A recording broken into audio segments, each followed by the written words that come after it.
Welcome to Time to Talk. I'm honored to be here on the First Nations territory of the Squamish, Musqueam, and Tsleil-Waututh. This is amazing to have so many amazing people here tonight. I know that it's a bit short notice coming out of the break, but it's critical for us to have these community dialogues. Time to Talks are just that. They're public dialogues where we get to hear from the public, bring people together, and talk about critical issues that we face as a city. This is a time right now where we have a lot of difficult discussions and dialogues to have. I find public safety is one that is critical and has been affecting a lot of us for quite a long time. For people that don't know, I'm a city councillor here in Vancouver. I've been elected over 7 years, and that this has been one of the topics that has been brought up the most since growing up here in Vancouver. 20 years ago as a lifeguard, one of the first jobs you have is to go down and clean up the needles at the beach, clean up the glass, the playground, make sure the washroom's clean for people to come use.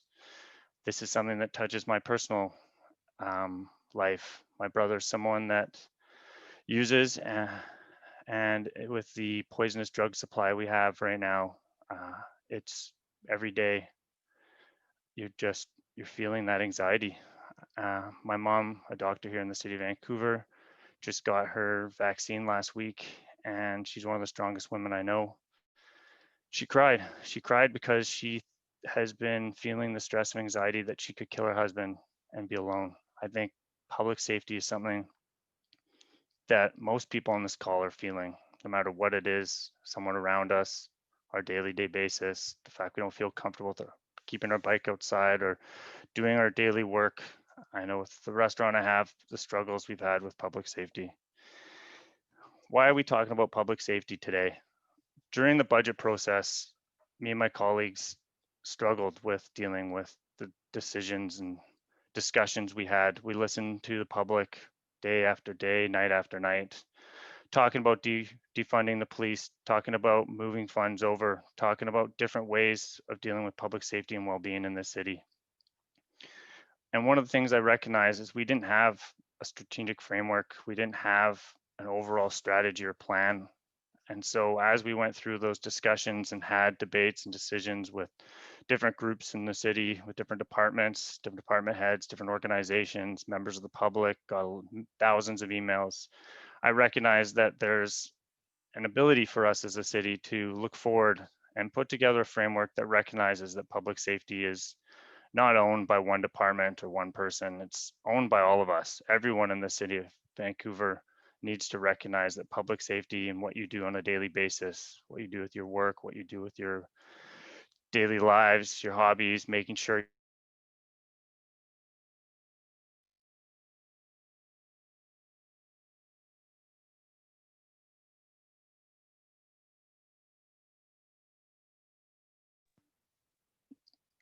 sorry, I was just sent to the chill room.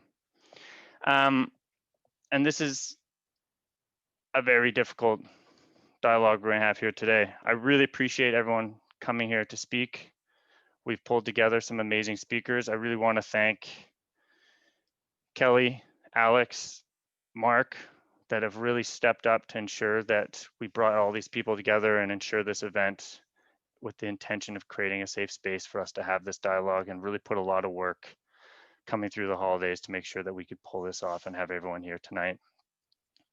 I'm also excited that we've got Kayah George from the Tsleil-Waututh Nation to give us a welcome. I'm also excited to hear their words about what they feel public safety is about.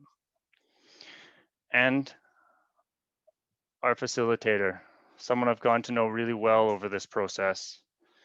Tonye Aganaba is not just an artist or musician. She's also someone that cares about municipal politics. She follows about what we do. She's been a public safety advocate for years.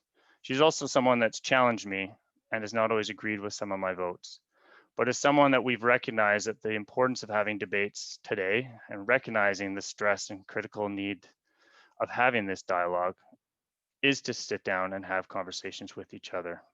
So I'm excited that now I've had the opportunity to have these passionate conversations with them. And today we're going to spread that conversation with a lot of other groups. And hopefully today we're going to have a good breadth of conversation with a lot of different people. And this is just one of the time to talks. We've had a few in the past and we'll have a few more in the future. And I'm hoping we can continue to expand the conversations we have, recognizing that we do have the same outcomes. And on this topic, the outcome is how do we increase public safety and well-being for all of our residents, recognizing that public safety should be a right. Tonye. Thank you so much, Michael, for that glowing introduction. You're right. We don't agree on a lot of things, but like you said, this is exactly what the work is, coming together to have conversations, even though we don't agree, so that we can move forward into the future. I want to make sure that I don't take up any more time. I would like to hand over the proverbial microphone to my friend Kayah George, who is going to open this event in a good way for us, and then we're going to get started talking about public safety. Thanks, Tonye. I'll continue in my native language. Sďwməthkվəy, Paflia Queen Quishamin, Kayah George Queen Sna, Tanachinkla, Tulalip and Tsleil-Waututh, Saanich. Sďwx I just said in my Squamish language, good evening, everybody. My name is Kayah George. My traditional name is Aleya. I am from Tulalip tribes in Tsleil-Waututh Nation. My father is Sďwx and my mother is Sďwx. And I would like to welcome all of you that are living in Vancouver or from Vancouver to the traditional territories of the Squamish, Musqueam, and Tsleil-Waututh people. And thank you for having me, and thank you for opening up this space. And I'd like to welcome and ask all of you to be mindful of the spaces that you are on right now. Who are the people that had been living there for thousands, since time immemorial? I'd like to ask us all to be conscious of that wherever we go. As my parents taught me, wherever you go, you welcome yourself and you introduce yourself to the land and you introduce yourself to the ancestors of the land. And that even stayed with me when I traveled to Europe and when I traveled to South America and Central America last year. And so I invite you all to do the same and develop that deeper connection. And yeah, so Haichka, thank you all and welcome to these lands. Thank you so much, Kayah. You can find out more about the incredible work that Kayah is doing by following TWN Sacred Trust. I think that's the right website, .ca. I live in the consultation boundary of the Tsleil-Waututh First Nation. So daily, I'm grateful to them for protecting me in ways that I can't even understand. I'm so grateful, but I also, like the rest of you, do all of my agitating and aggravating of people like Michael Wiebe on the unceded ancestral territories of the Musqueam, the Squamish, and the Tsleil-Waututh First Nations. As you can see, I am a Black person. My family is from Zimbabwe and Nigeria, although recently I found out that my great-great-great-grandfather is Scottish. So complicated is complicated. So hello, everyone. Thank you so much for being here. Thank you for giving up your Thursday night, Friday light to be with us to participate in this conversation about public safety. Tonight, we are hoping to start a dialogue and also to raise a question, maybe even issue a challenge. How do we and how can we as a community redefine public safety? Before we get it popping, I just want to say a couple of things. I cannot promise that this is a safe space. Nobody can. What we are aiming for is a braver space where we can feel free and comfortable enough to share our questions, our opinions without being attacked, without being harassed, without being abused. We will not tolerate any behavior like that in this space. We do understand, though, that some of the things that we're going to be talking about tonight, public safety, healthcare, racism, sexism, many of the things that we'll be talking about tonight might be triggering for some people. So there are a couple of things that we've put in place that we hope will help to take the pressure off and help to keep people at this table so we can keep the conversation going. At the beginning of this event, you may have seen my good friend Mark showing his face. Mark, can you give us a little wave real quick? Hey, y'all. This is my friend Mark. This is me. Hello. And Kelly, can you give a little wave real quick so people know where you're at too? Hello, hi. So if at any point throughout the course of this evening, you feel uncomfortable, you need a moment, you just need to get out of this room, you're feeling like you're overwhelmed with the energy of what's happening, you can reach out to Mark or to Kelly at any point and let them know that you need to get into one of our 2 additional spaces. We have a chill and chat room. So if you just need to be in a different space for a moment, that room is available to you. Or we have a safe zone, which is just a room that has a facilitator in it that will talk with you, will help you through anything that you might be feeling in that moment. We have 2 safe words. They are pancakes and waffles, 2 of the most delicious food groups you've ever seen. I consider them both separate food groups. I know that's wrong, but whatever. Pancakes for safety, waffles for chill and chat. Does that make sense to everybody? If you, maybe Mark, you can throw that in the chat for everybody to reference. If you need a safe space, you call for pancakes. If you need to chill and chat, please call for waffles. If you would like to have pancakes and waffles with me post-pandemic, please send me a private message and we can figure that out for ourselves. All right, now that that little piece of work is done, I would like to get it popping. Let's pass it over to, we have somebody very special in the room who I'm very excited to hear from. We have MLA Adam Olsen. This is somebody who I'm really grateful for right now as the special committee for the review of the Police Act is meeting. I'm so grateful that, one, there is a Green on this committee because the Greens believe in nonviolence, and that's something that we should all keep at the forefront of any public safety policy that we're trying to make. And also, I just appreciate so much all of the work that Adam has done over the years to advance the calls for more anti-racism education, more acknowledgement of systemic racism in all of the systems that we live in. So I'm going to pass it on to Adam Olsen to share a few thoughts with us before we get it going. Thank you, Adam, for being here. Could you click your unmute button for us, Adam?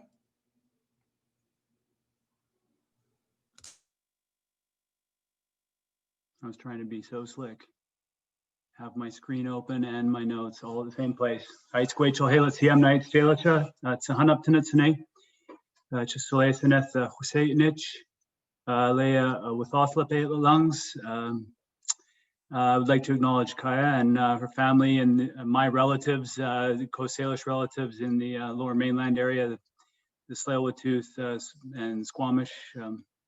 I've got family in the Musqueam territory as well, and in the northwestern United States, in Tla'ami, one of the many hundreds of Olsens from this Saanich territory, and it's an honor to be here with you. And thank you, Kayah, for welcoming us in a good way. I'd like to acknowledge Tonye and Mike for inviting me to this participate in this conversation.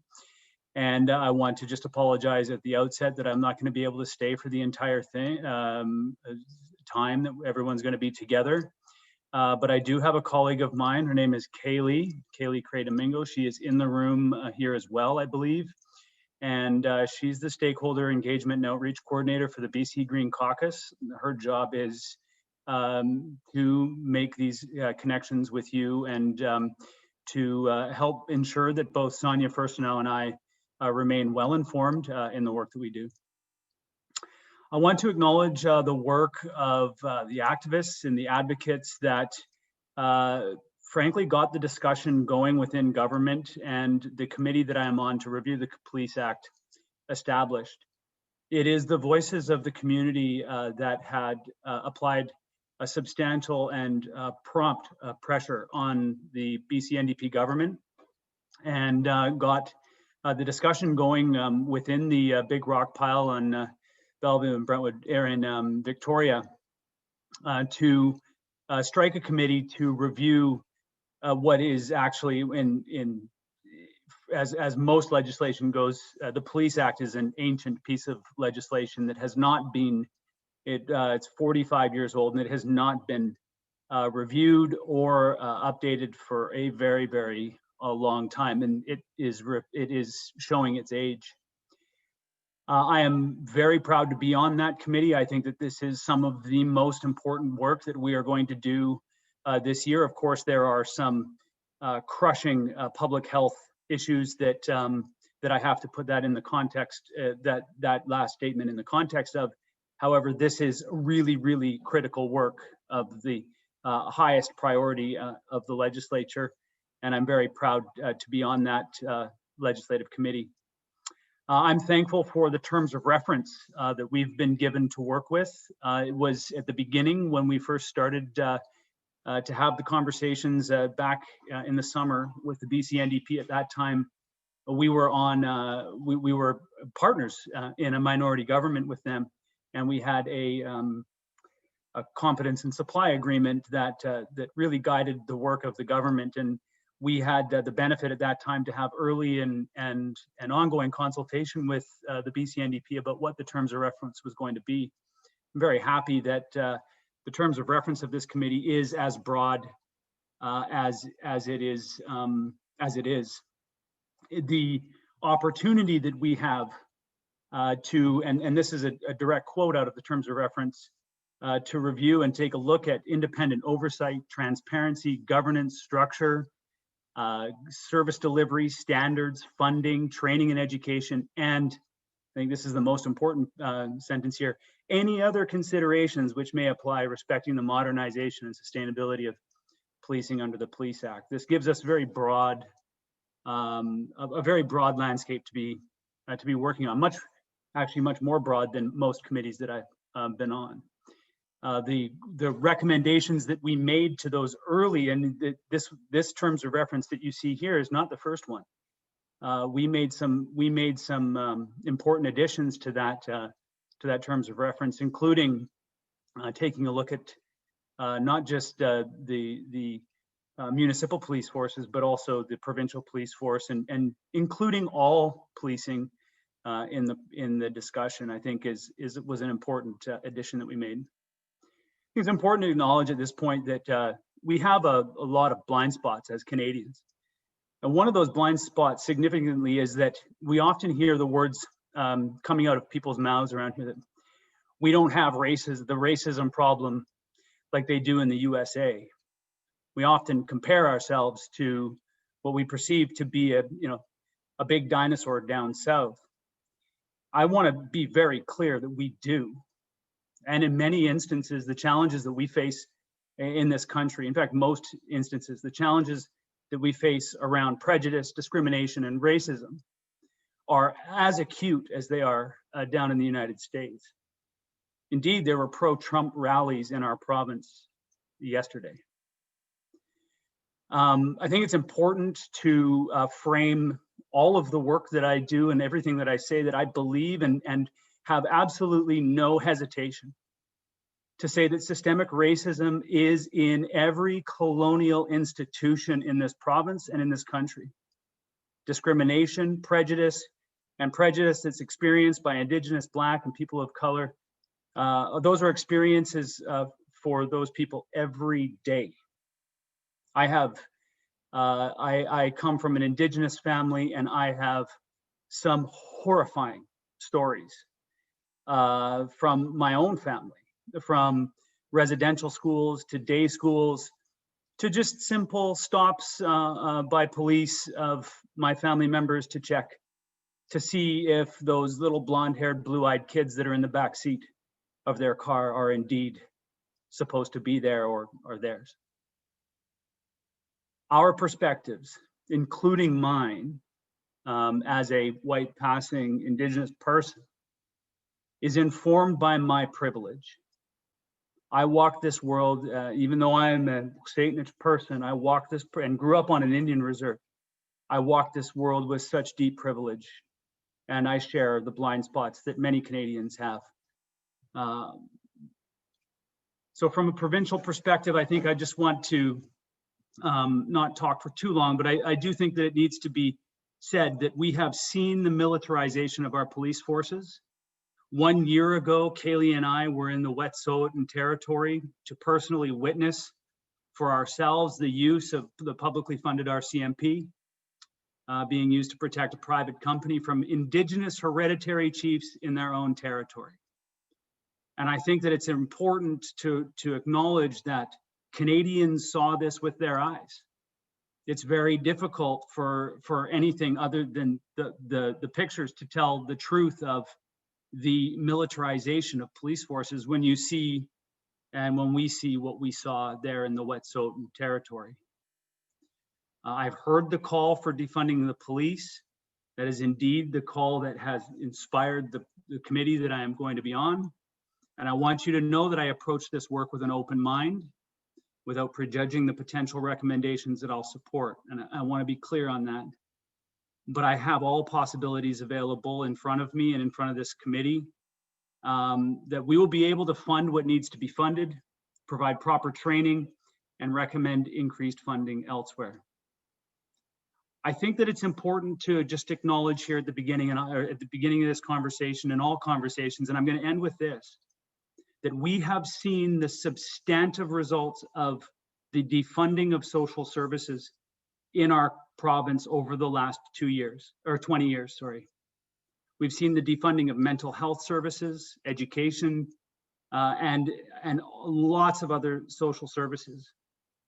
And I really strongly believe that we must focus and we must apply a substantive amount of pressure on the provincial government to ensure that they begin, that aside from the conversation that we have about policing and public safety and security in our communities, that the provincial government needs to move with great speed at ensuring that we're beginning the process of refunding those really critical services that can provide provide support for British Columbians. And finally, it is not good enough in this province to address systemic racism one silo at a time. That is indeed not addressing systemic racism. We need to look at systemic racism from the very top office in this province, all the way down and through, and we must deal with it as an issue that exists and is faced by every single colonial institution in this province. They were all made with the same design. And until we're able to honestly say that that is the challenge that we confront, we will continue to pretend that we can deal with looking at racism, systemic racism in healthcare, and systemic racism in policing, and systemic racism in education.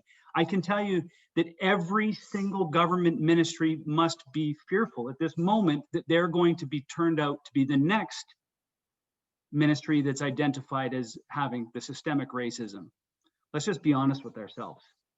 This colonial structure that we live within right now has been built on racism. It's built on discrimination. It's built on holding all but a certain type of people down. And we need, if we are going to realize the potential of this province, if we're going to realize the potential of us as people, we must start with identifying that as the beginning point. Then we can start to build a province that's open and safe for all British Columbians, no matter what you look like, who you are, what you believe, what you feel, all those other things. xｗməthkৱəy, thank you. Thank you, thank you, thank you so much, Adam. I appreciate everything that you just said, and I don't envy you that job on that committee. I listened to the last meeting that you just had, and woo! Wow, spicy. It got weird.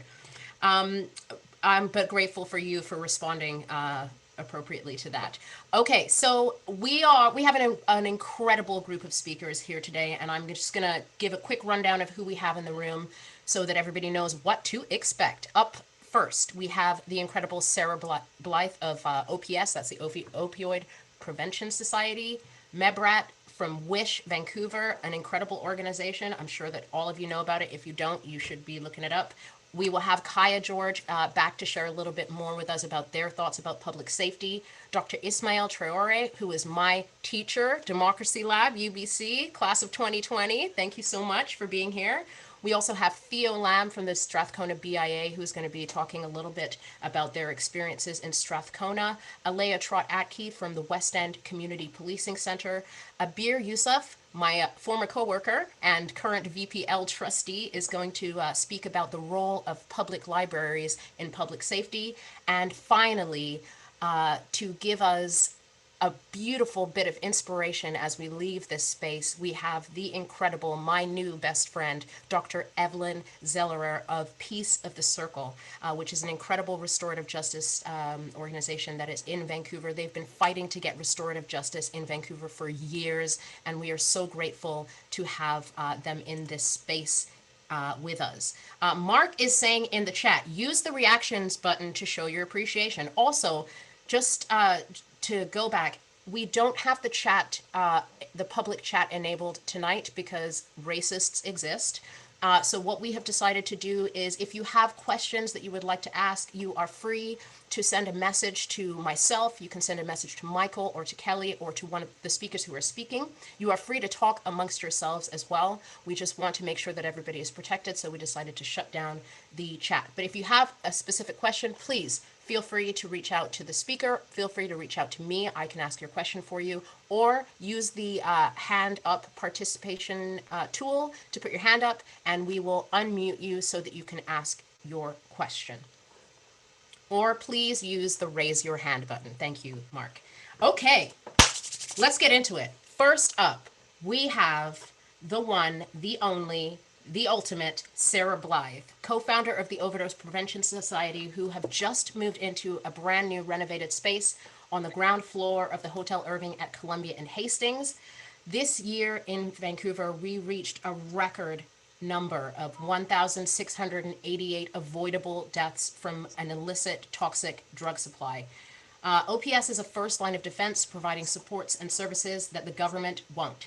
OPS doesn't just provide harm reduction supplies for substance users. They are distributing food, helping people find housing, giving out tents, blankets, sleeping bags, you know, the basics. So first up, Sarah Blyth. Well, thank you. That was really kind and warm of you. And first of all, I really want to thank you for allowing me to speak on the Musqueam, Squamish, and Tsleil-Waututh grounds. And I'm so thankful to be here today to be able to discuss, you know, the situation that we're going through. I mean, I can really speak for just a couple block radius, 3-block radius, but there's a lot going on from the 0 block to the 200 block on Hastings. And we're dealing with an overdose crisis. We're dealing with COVID. We're dealing with 4 housing complexes that have housed thousands of people that are empty now, restrictions on visitors so that more people are homeless. We saved 2,000 lives in the past couple of years. The Sheldon is now empty, the Stanley's now empty, the Balmoral is empty. So we're just, you know, we're in a really a terrible situation. And when there's more people, because of COVID and everything else and job loss, we're ending up with more people living in really extreme poverty, which is not really surprising that we're seeing more people out in the street. But we really need to help people as you know, as the situation occurs. We need to make sure that we have, you know, housing for people. And the Millennium has taken over Pigeon Park. Oppenheimer is now shut down. So those are downtown east side public spaces that people are not really able to use. And there's a couple of spaces that empty lots that we're using right now for the downtown east side market and for overdose prevention and COVID, where we see hundreds of people every day in both spaces that are in the next month or two are going to have to move from those spaces. So there's a lot of anxiety and stress on top of, and programs that are so necessary hanging by strings, when there should be so much more in place, and even including with young people. I just spoke to a person on the street today, came up to me and said, like, listen, and I have known him for a long time. His son knew my son. And he said, my son was in foster care and he got recruited into a gang, and now he's, out in Surrey, and they got him using drugs, and he's only 17 years old. And, there's all these, it's just, and I've been hearing so much of that, and from young people, and young people that are, have learning disabilities, that are living in poverty, and end up in the, being policed at a very young age, and then don't have very many opportunities, and end up living in poverty. And there's a lot we could do with all different levels of government to help people. And that's a story I hear every day from different people. And not to mention the young people that I see every day on the street that were 16, 17, but now they're 19 or 20 or 25. And so, it's just, I'm kind of mixing this all up because I got notes everywhere. So I'm hoping that you guys are understanding of that and it makes some sense. Yeah, I mean, I think, in terms of closing down parks, I don't think that, that's a good idea. Public spaces, right now there's really limited space for people to be in, and outdoors is the safest place for people to be in the situation that we're dealing with COVID. And I think there's ways of doing things that make sense. I think we shouldn't get more afraid as time goes on to have open parks. We just need to do what, we need to talk to the right people about what to do and how to manage these things. I think there's a lot of solutions that we're not looking at, and I'd be happy to help. Also, let's just see. I mean, not to mention the toxic drug supply that's killing people in the middle of a COVID situation. Which is getting worse and worse. I just read a tweet from someone on Twitter there. I guess that would be that. But that said that there's a white powder out there that's causing overdoses for people. So obviously, every day it's the same situation. So it's a difficult situation out there. I'm not sure. I think that I'm going to be taking questions and things like that. So I would definitely, I'm looking forward to that.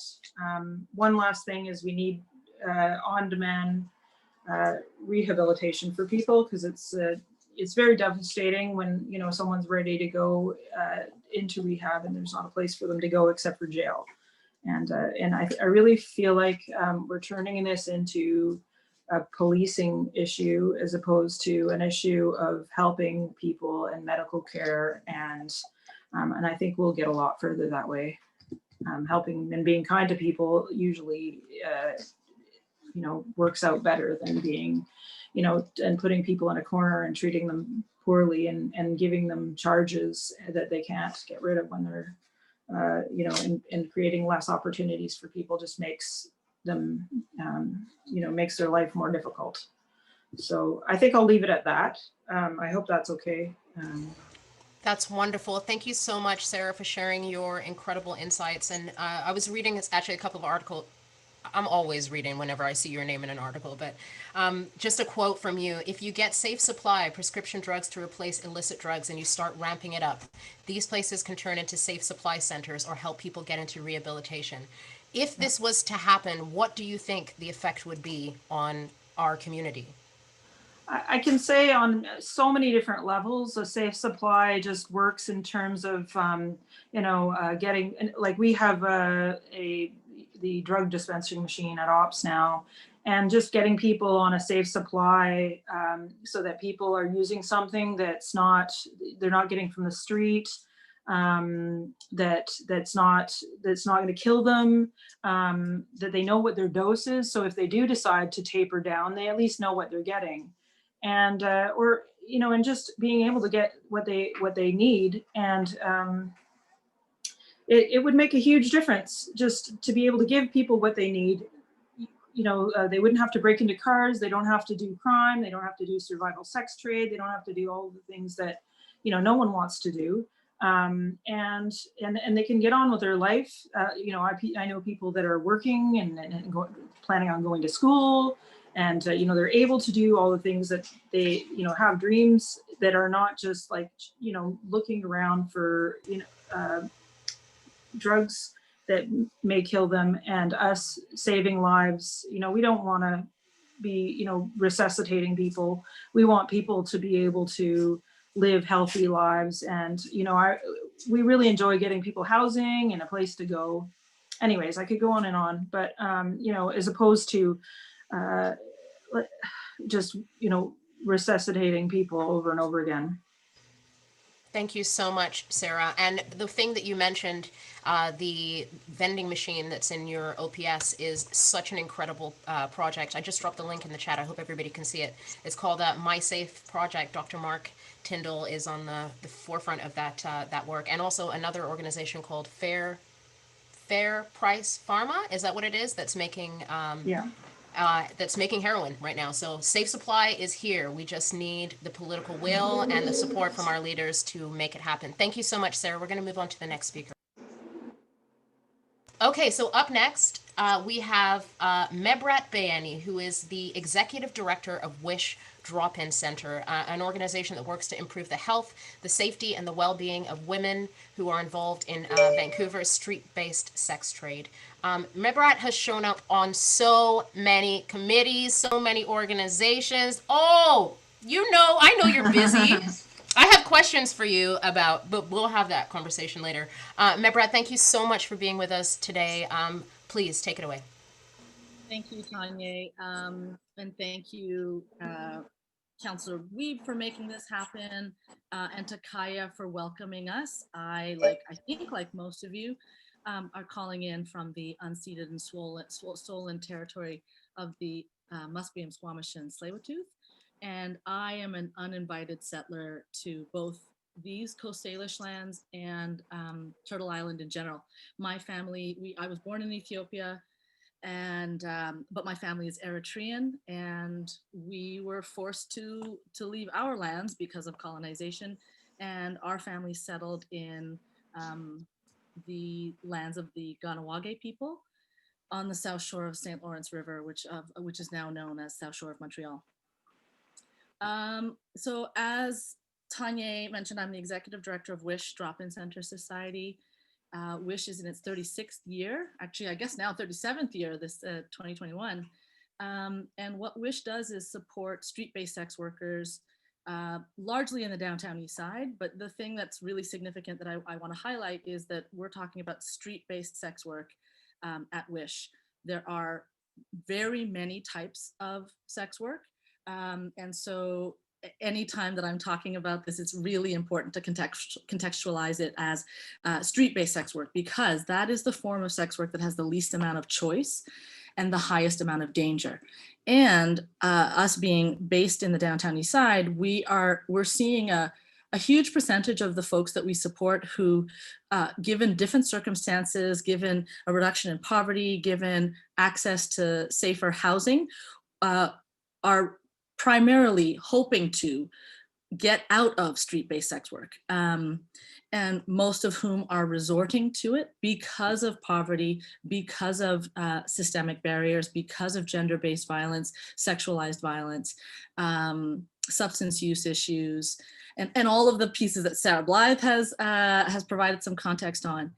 So one thing I wanted to highlight as well in terms of what we're seeing right now because of COVID, and this is really important to highlight, that these were things we were seeing before COVID, but that have been deeply exacerbated because of COVID. So we are supporting a population who were already supplementing their income, or the bulk of their income coming from trading sex, or trading sex for accommodation, or for substances and so on. However, street-based sex workers and sex workers in general would have been the first members of our communities to see a complete and sudden loss of income. And especially for street-based sex workers, would also be the members of our communities that are not eligible for or completely outside of the spectrum of income replacement and emergency income replacement. So we're sort of seeing, not sort of, we're absolutely seeing barrier on top of barrier on top of barrier. And for a population where health and safety, and Sarah, I really appreciate your framing it of this isn't just a conversation about policing. This is a conversation about health and safety at an ultimate level. And so this is a population already facing extreme stigma because of what they do and who they are, over surveillance, over criminalization, and that these are folks who are typically made most vulnerable by systemic barriers. And as Adam was talking about, systemic racism, the challenges that we see at WISH, largely supporting women and gender diverse folks, is that these are, I often use the phrase, these are our neighbors and community members that are falling through all of the cracks.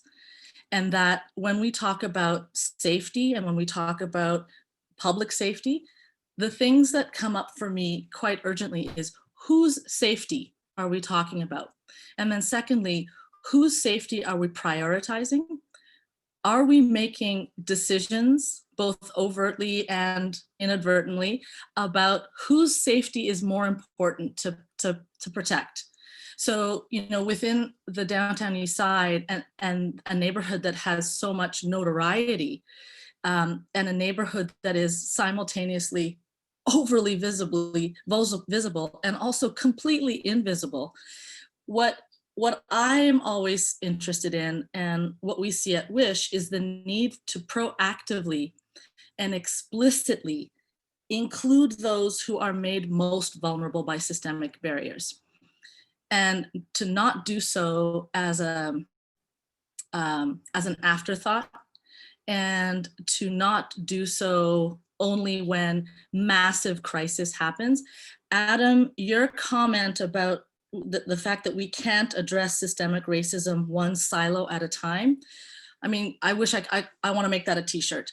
That is so critical. What we've been seeing in the downtown east side and at WISH is, as COVID has hit, suddenly all of these conversations, for issues that were critical before COVID, suddenly windows of opportunity are opening and conversations are happening, funding is being made available. But these were issues beforehand. And our fear is always that once COVID is contained in some shape or form, that things are going to go back to normal, as opposed to dealing with the issues that we see. And even more explicitly, that the issues of gender and race can often take a back seat to some of the other crises or pandemics that we're seeing. And so this idea of not addressing systemic issues one silo at a time is so critical. My recommendations and comments around public safety is talking about a gender lens, a gender and race lens.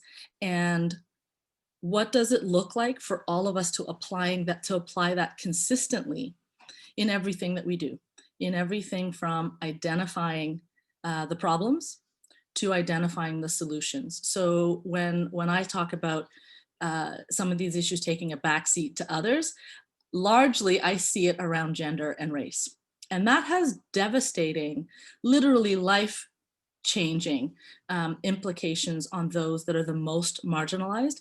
And when I look across intersections of people's identity, and I think about the folks that we support at Wish, I honestly cannot think of people who are made more vulnerable and who are seeing the most amount of violence, targeted violence, systemic violence, and risk of exploitation than somebody who is resorting to street-based sex work out of duress and doing so within the context of misogyny, within a context of a society that allows for such huge amounts of gender-based and sexualized violence to occur with impunity and to occur within a context of, and we've had actual bad date reports where the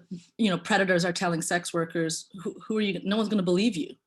Who are you going to go talk to? Who, nobody cares about you. Those are actual threats and actual types of violence that sex workers are facing on a daily basis. And that if we don't focus on every segment of our population, and more so if we don't focus on those who are made the most vulnerable, we're going to keep missing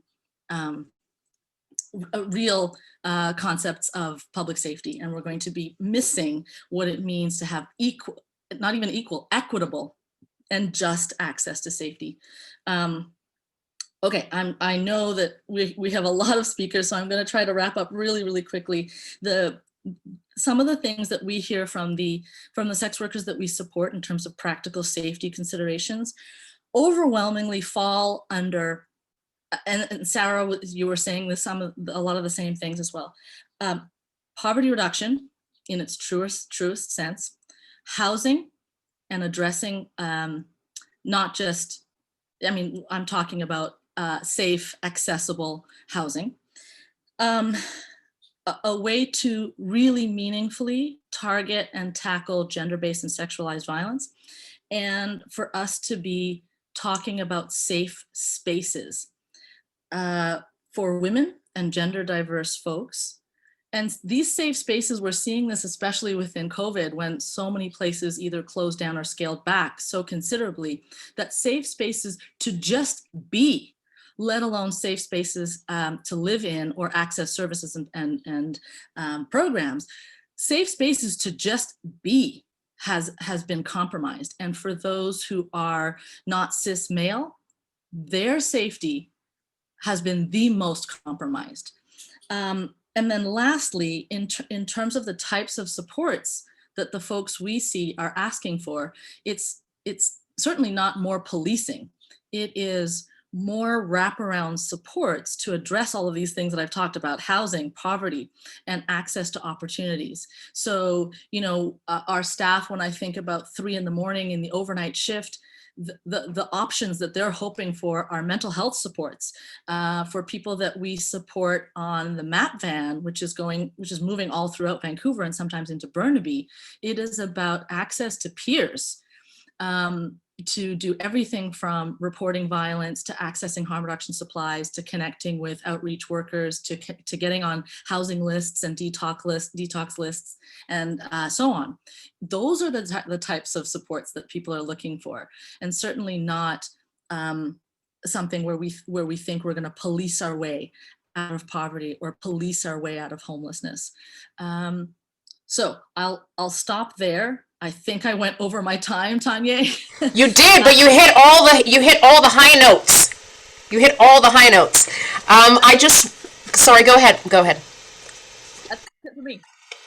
Thank you, my darling. I just want to take this opportunity to let folks know that if you have questions for any of the speakers, please feel free. We don't have a public chat option, so if you want to ask a question of the speakers, please send a message to me. You can, whoops, sorry, no, I didn't, Mark. You can reach out to me, you can reach out to Mark, you can reach out to Kelly, drop us your question and we will gladly ask it of the speakers. I would just like to highlight a couple of the things that Mebrat just said. People are not looking for more policing. They're looking for responses like housing, true poverty reduction, safe, like you said, safe, accessible housing, and real responses to targeted or to sexualized violence and gendered violence. Wonderful. Okay, we're going to take a few minutes right now to do a little interactive activity. Mark, can you please drop the Menti link in the chat for these fine folks? I hope that all of you have joined from a computer, because this next activity will require you to open a separate window. You can also do it on your cell phone. It's not a big deal, but I just find it personally a little easier on a computer. So Mark, whenever you're ready. Oh, there you go. So if you just head to the link, www.menti.com, and you will use the code 9718836. Type that little code in, and then it will prompt you to share 3 words that reflect what public safety means to you. I urge you to keep in mind all of the little tips and tricks that Mebrat just gave you, all the little tips and tricks that Sarah shared with us already today. Public safety does not have to look like an increase in police, an increase in emergency services, although that would be nice. Public safety can look as simple as providing people with food, access to housing, opportunities for inclusion, connection, etc., etc. So please go ahead, use the Menti, throw your words in, and we'll do a quick reflect in a second here.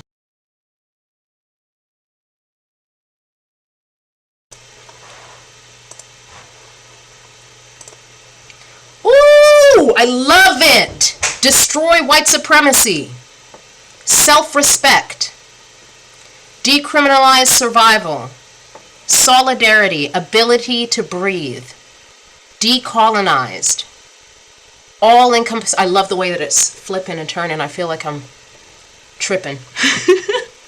This looks beautiful so far. I love that not one person jumped in here and wrote police. Accessibility is a big one. There's a couple good ones in here that I'm surprised, actually. Right? Yeah. These are the things that make a safe community. So if everybody has, people are still adding, there we go. I would like to let you all know that our next speaker is Kayah George, who so graciously opened this event for us today. I'm so excited for them to share their perspective and their thoughts about public safety, especially in relation to their experiences traveling the world, talking about Indigenous and environmental issues. We all know that people who are doing justice work, specifically Indigenous land defenders or water protectors, are under extreme surveillance by the police. If you haven't read or heard anything about it, Project Wide Awake is pretty creepy when you read about it. You can check that out via the Tyee. There's a wonderful story about it. But yes, so up next, we will have Kayah George. Thank you so much, everyone, for putting your thoughts into the Menti. You can continue doing that if you would like to, if more come to your mind. I hope that you're able to participate more than once. But coming up next, Kayah George. Hi, I'm back. I want to really deeply thank the people who spoke before me. I want to thank you, Adam, Sarah, and Mebrat. Those really, really deeply impacted me, especially what you said in the beginning, Adam, about what's going on in the US right now and how a lot of Canadians often compare themselves to Americans and are like, well, Americans are so racist. I'm so glad it's like not racist here, or like things like that. And I want to say that's not only irresponsible, but that's really dangerous to not hold yourself accountable just because you assume something's worse in another place. And I'm speaking from experience because I actually grew up in the US and I've been living in Vancouver for 2 years. My ancestry, both sides of the border, but for most of my life, I grew up in the Seattle area. And I didn't really experience racism until I moved to Vancouver, actually. And I know that usually shocks people. They're like, really? And I'm like, yeah, I didn't really experience like true fear of being the race I was born until I moved here. And that's really rough. That was something that I'm still like healing on and still really taking in as I face these things and I see these things, and then I learn about the history, you know, that's happened here. And it makes me pretty angry that a lot of the world and a lot of people don't pay attention to these things and how direct it's been towards Indigenous people. So that's something, I want to thank you, Adam, for mentioning that, because that's something that really deeply hits close to home for me. And that brings me to a lot of the historical trauma that's happened here. I see a pattern with a lot of these issues here are all, in some way, form, another, related and rooted in racism, oppression, capitalism, and a lot of these issues that we see a lot of these people, and a lot of people, whether it's downtown East Side or anywhere in the city, anywhere in the country, a lot of these issues are rooted in trauma. And when I think of places and when I think of people, and even when I think of my own experience in my family, I think of residential school and how that's had an impact on my grandma's life, my dad's life, and my life, and how we still have Indigenous nations without clean drinking water, without proper resources, living in poverty. And that really angers me, because I think about the massive amount of energy and resources that went into oppressing and tearing apart Indigenous families, into residential school, into collecting an entire race of young people and tearing the culture from them, and traumatizing them and abusing them. That was a massive effort, put on by the Canadian government. That was huge. And if they had enough resources to do that, you would think they would have enough to reconnect and reunite the families that they tore apart those years ago. And that's something that I feel like would be the bare minimum, to put, the same amount of resources and energy and effort as a community into healing those families that were torn apart and affected and traumatized and abused, and physically, spiritually, mentally, emotionally, sexually, as young children. All that energy that was put there into healing, into mental health programs, and into housing, into safety, that feels like the very bare minimum. And anything else that occurs, anything else that happens here is just unjust. Until we see justice for that.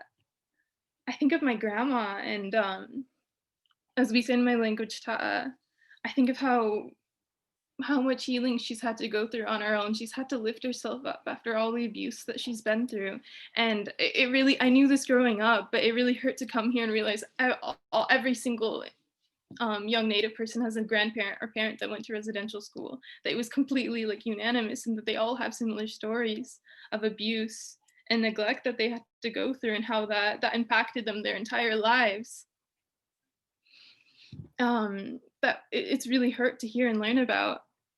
And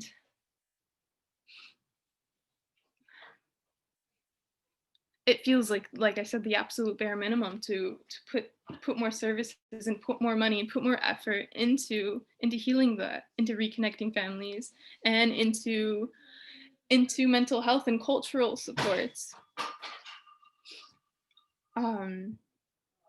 This is heavy for me, I apologize.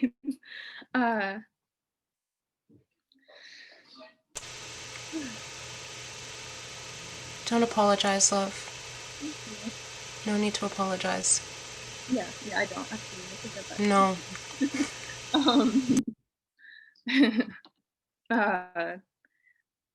And I think of even how that's affected me in my story, and the trauma that I've gone through, and having to reach out to the police, which that in itself was traumatizing, and then not getting almost no justice. And I had to wonder, I was like, is this because I'm Indigenous? And I've never actually experienced anything like that, so it hit pretty hard to have to go through that. But I just want to say, and I want to end with and leave with, that despite all of that, and I look at my nation of Tsleil-Waututh as a really really good example of healing and a really huge example of resilience. I'm in awe at their strength. Like, I'm in absolute awe as I learn about the historical trauma that's happened here. I see people like my grandmother and my father and my uncles and aunties, and some of which really didn't make it. Some of them are still healing and still, in trauma. And I don't blame them at all. It's a lot that's happened, but I see that and how a lot of them have turned it around and reclaimed their culture, reclaimed their language, and even in our turn that passion and turn that fire into environmental activism, and to put a lot of their own resources forward to protecting the land, not only for them, but for the whole city and all of the people's future generations to come. And that's something that's really been on my heart and in my mind. Yeah. Thank you so much, Kayah. Thank you so much, Kayah, for coming and telling us the truth. This is what we need to hear. Like, this is the nitty gritty of it all. It's taking care of people and paying for what we have done. We are not supposed to be here. We're not supposed to be here. And the least we can do is try to fix what we have neglected for so long and provide the bare minimum, which is access to housing, access to mental health supports, trauma-informed counseling for people that need it. I see we have a raised hand in the audience. Norm, would you like to ask a question? Oh, I thought I was just going to ask to send you a chat message. Okay, well, I guess I'll say what I was going to say. Please do. So to us, so I manage the Aboriginal Community Policing Center, and we serve the urban Indigenous community in Vancouver. And so we, from all the work that we do with all the issues, every issue is an injustice. So we see all these issues, whether it's public safety, poverty, homelessness, racism, patriarchy, inequity, stigma, conflict, substance use, mental health issues. They all stem from the root causes of colonization. And that's clear to Indigenous people. It's less clear to people who aren't Indigenous, but it's affecting everybody now, not just Indigenous people. So if we look at the vast majority of the issues that we face, we know that they were designed that way to create these inequities, to create and entrench these injustices, because they were designed to advance and complete colonization. And we didn't write any of these laws. So that's why we know that none of them were intended to protect us or provide us with safety. So when I sit in on these talks and I listen to the words of Adam Olsen and Michael Wiebe, and they're very heartfelt and they're very well intentioned. I've said it before, they're the least you can do, right? To acknowledge the privilege and the injustice and the harm, but literally it's the least you can do. Now the question is, what's the most that you're willing to do, right? Because that's the level of commitment that matters. All the land acknowledgements are worthless unless Indigenous people get some of their land back, right? Canada is a hugely wealthy nation because it's so big, and it has huge resources in the ground and on the land. And Indigenous people were denied any access to the land that we improved for tens of thousands of years, because we didn't just live here, we improved it. It was way better than it would have been if we didn't take care of it the way we did. And for our efforts, we were almost wiped out, right? We were probably close to 1% survival rate after 400 years of colonization. So if it's a matter of what's the most you're willing to do, is Canada, is Vancouver, is BC willing to consider, imagine that everyone just arrived here today. And we had to talk about, okay, how are we going to live here today? With the understanding that Indigenous people were here and improved these lands for thousands of years because they know these lands better than anybody, because we are descended from these lands. These lands are our ancestor, period. And that's why the way we treat these lands. And each land was nurtured by the people in those territories perfectly, because it was their responsibility. In exchange for the gifts of being born human on these lands, which to me is the greatest gift in the universe, to be born human on earth. Nothing can compare to the things that we have available to us. And for everything that this land has provided us, everything, every cell, every molecule, every atom of our bodies, everything we've ever eaten, drank, or breathed came from here. We owe it more than everything. This land has provided it without question, without limit, without interruption, without condition, since before the beginning. And that is by definition love. So Indigenous people know that the land loves us. And the universe loves us because of the gifts that it gives us. But we haven't accepted the responsibility that comes with that. And Indigenous people know that. But the sickness of that infected humans and created colonization, well, we've tried it your way for 500 years. It's a failure. So let's go back. Let's understand the ways that taught Indigenous people, that the land taught us how to be good human beings on these lands here. But these laws that we learn from this land here don't apply to the Rocky Mountains. They don't apply to the Arctic. They don't apply to the desert. Those lands have different laws. So listen to the people who live here on the land, on the laws that the land here wrote. And they weren't even written because they didn't need to be. We never had to write down a law. Everyone just knew them because the land taught us those. So that's a decolonized approach. That's a real decolonized approach, but it also means recognizing how colonized everything is. To deep, deep, deep into the roots of colonized history. I don't know where it began, but it's led to all these other things like patriarchy and capitalism and all these huge injustices that all of these colonial systems are built on.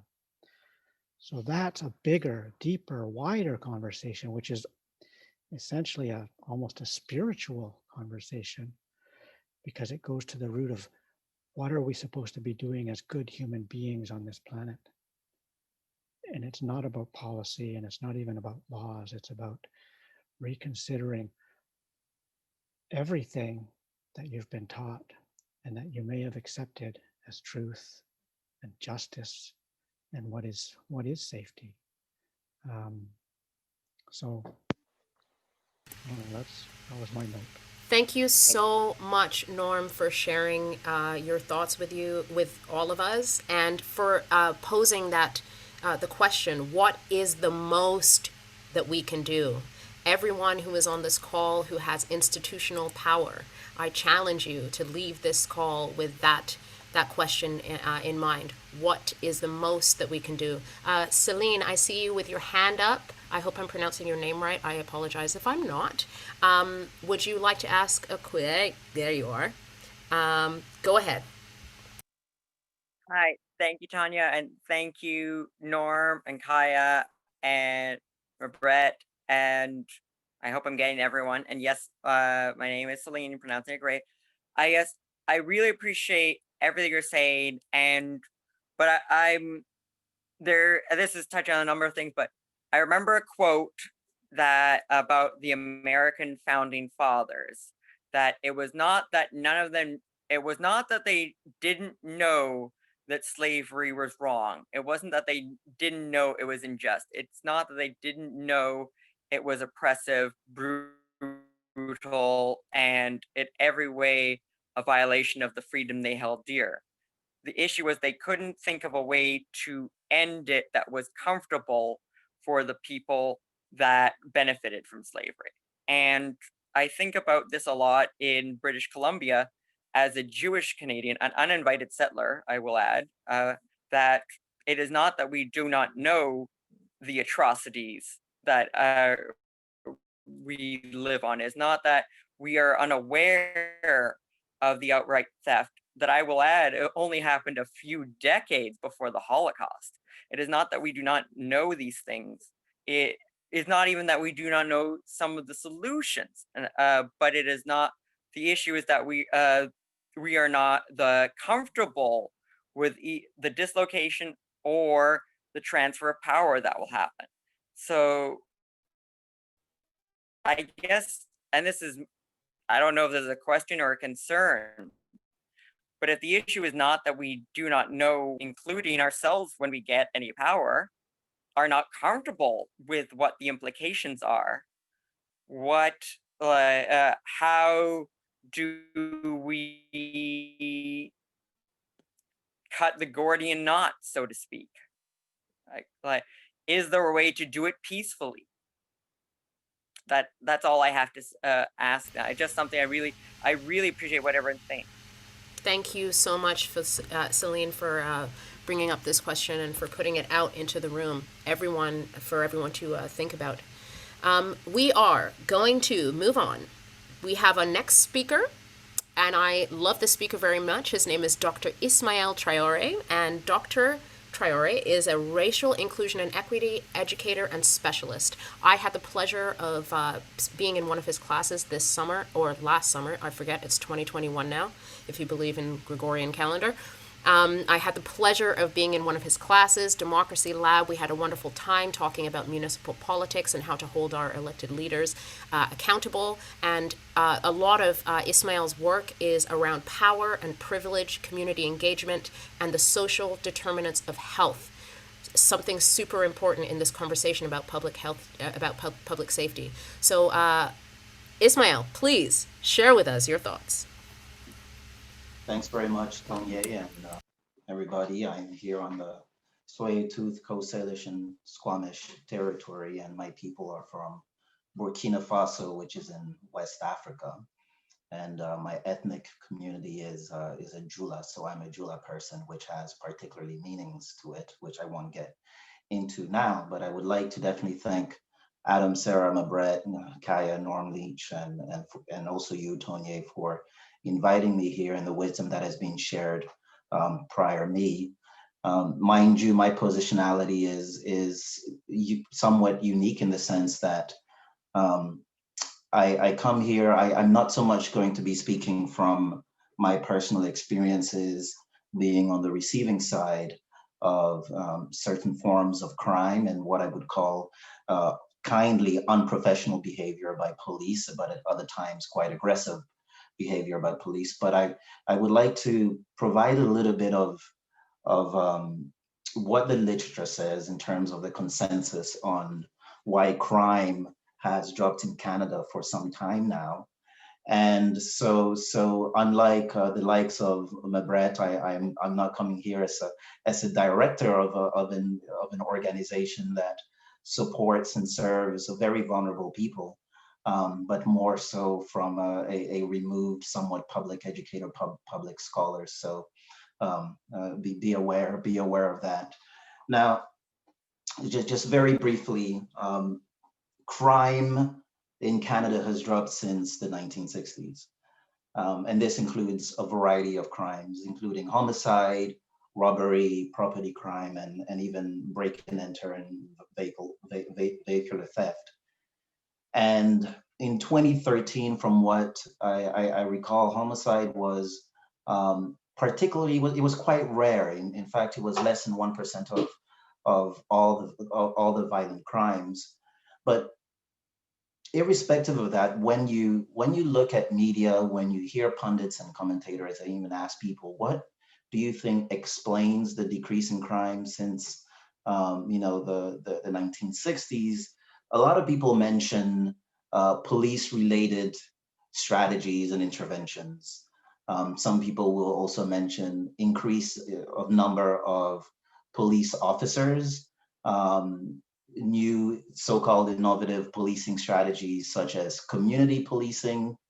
Some will talk that there has been an increase in reliance on prisons as a form of punitive approach. Some will say that there has also been tougher controls on controls or laws on guns. And so there's a lot of reasons that are provided that are within the, the general judicial and crime paradigm. When, interestingly enough, when you look at studies that attempt to identify the main causes of decrease in time since decrease in crime since the 1960s, these are very different reasons from such things as increase in policing or new policing strategies, even though we cannot discount such things in particular contexts where, tougher gun control laws obviously are helpful, but the predominant reasons that explain decrease in crime are more to do with, social, demographic, technological, and other types of changes, including our values. So in terms of demography, we know that the aging population has been a main source for a decrease in crime. With an aging population, you find less perpetrators of crime. Unsurprisingly, we also know that informal sources of that increase restraint and that allow people to engage in either creative endeavors, employment endeavors, any other endeavors such as non-for-profit organizations and resident-based communities that attract youth to be able to engage in whatever related youth activity are also an important factor that has led to the decrease in crime. And this is particularly important why I say youth, because for the most part, overwhelmingly, is young men, young males between the ages of 15 and 25 that are disproportionately perpetrators of crime. And so these different types of informal sources of so-called social control or engaging young men have had a lot of great outcomes in public safety. We also know that another main factor for the decrease in crime has to do with unemployment figures. Canada has had a lot of unemployment in the 1970s, 80s, but since the situation improved in the early 90s, we've seen that it's contributed to a decrease in crime, certain types of crime that are often strongly correlated, even though it's not a cause, but definitely strongly correlated with such things as break and enter, which tend to be a crime related to financial gains. Economic segregation. I know a lot of people talk about the relationship between poverty and crime, but more specifically in the literature, it's not just any poverty that is related to crime. In fact, there's it's what we've seen is that it's like poverty concentration in a neighborhood, right? Deep economic segregation, as opposed to just poverty in general, is related to crime. And so we have to be mindful here that when we talk about the relationship between wealth or economic or poverty, that we are specific to poverty concentration across neighborhoods. Other things that have been very helpful in decreasing crime, which will be very obvious, is alarm systems and cameras. And as far as I am a big critique of the surveillance state, particularly because of who has access to surveillance, who sells surveillance, and also the type of accountability measures that bodies that surveil the population, the type of measures that exist. I have a critique of all that, but we do know that as there has been an increase in surveillance technology, such as alarm systems and cameras in certain neighborhoods, that it has deterred certain types of crime. We know as well that the growing number of young adults who are pursuing higher education means that folks just have less time to engage in crime. And higher education, thus easy access, cheaper tuition to higher education is very important. And higher education tends to have a correlation with better income, and better income tends to have a correlation with less crime. And so pursuing higher education is a great deterrent of crime. Interestingly enough, earlier on I was mentioning technology, and we've seen that an increase in screen time, particularly for young males, has also led to a decrease in criminal activity, even though this is still debatable, but the general assumption here is anything that has allowed this particular demography of 15 to 25-year-old males to stay within the home and engage in increase in screen time has led to a decrease in engagement in criminal activities, whatever they may be. Change in neighborhood characteristics, contrary to public opinion, which tends to say the more, tends to associate criminal inclinations to immigrants, particularly racialized immigrants. And we see that in the rhetoric against, for example, when Syrians, refugees came to Canada, there was a lot of like, well, they're going to bring terrorism, there's going to be an increase in crime. Contrary, actually studies show the opposite, that in almost every country in which there's an increase in immigration, there has also been less crime. Then, immigrants in fact tend to commit less crime than people born in a particular country. Now, the reasons for that are many, and one can Google it and find the reasons. Changes in alcohol consumption have also led, and even changes in, for example, the amount of alcohol content that you can have to drive have led in a decrease in crime. And of course, and importantly for me, is legislative changes in how we define crime. For the most part, it's like the decriminalization of the consumption of marijuana has led to, therefore, a big, huge body of, or type of crime no longer being crime. And so we also have to have a conversation about how crime isn't an objective thing for the most part, or for some parts of it, but it's also based on how we define crime. And for the most part, there is a lot of focus on what is called street crime, right? These are often the type of crimes that, the average Jane and Joe will commit. And there isn't sufficient attention to white collar crime.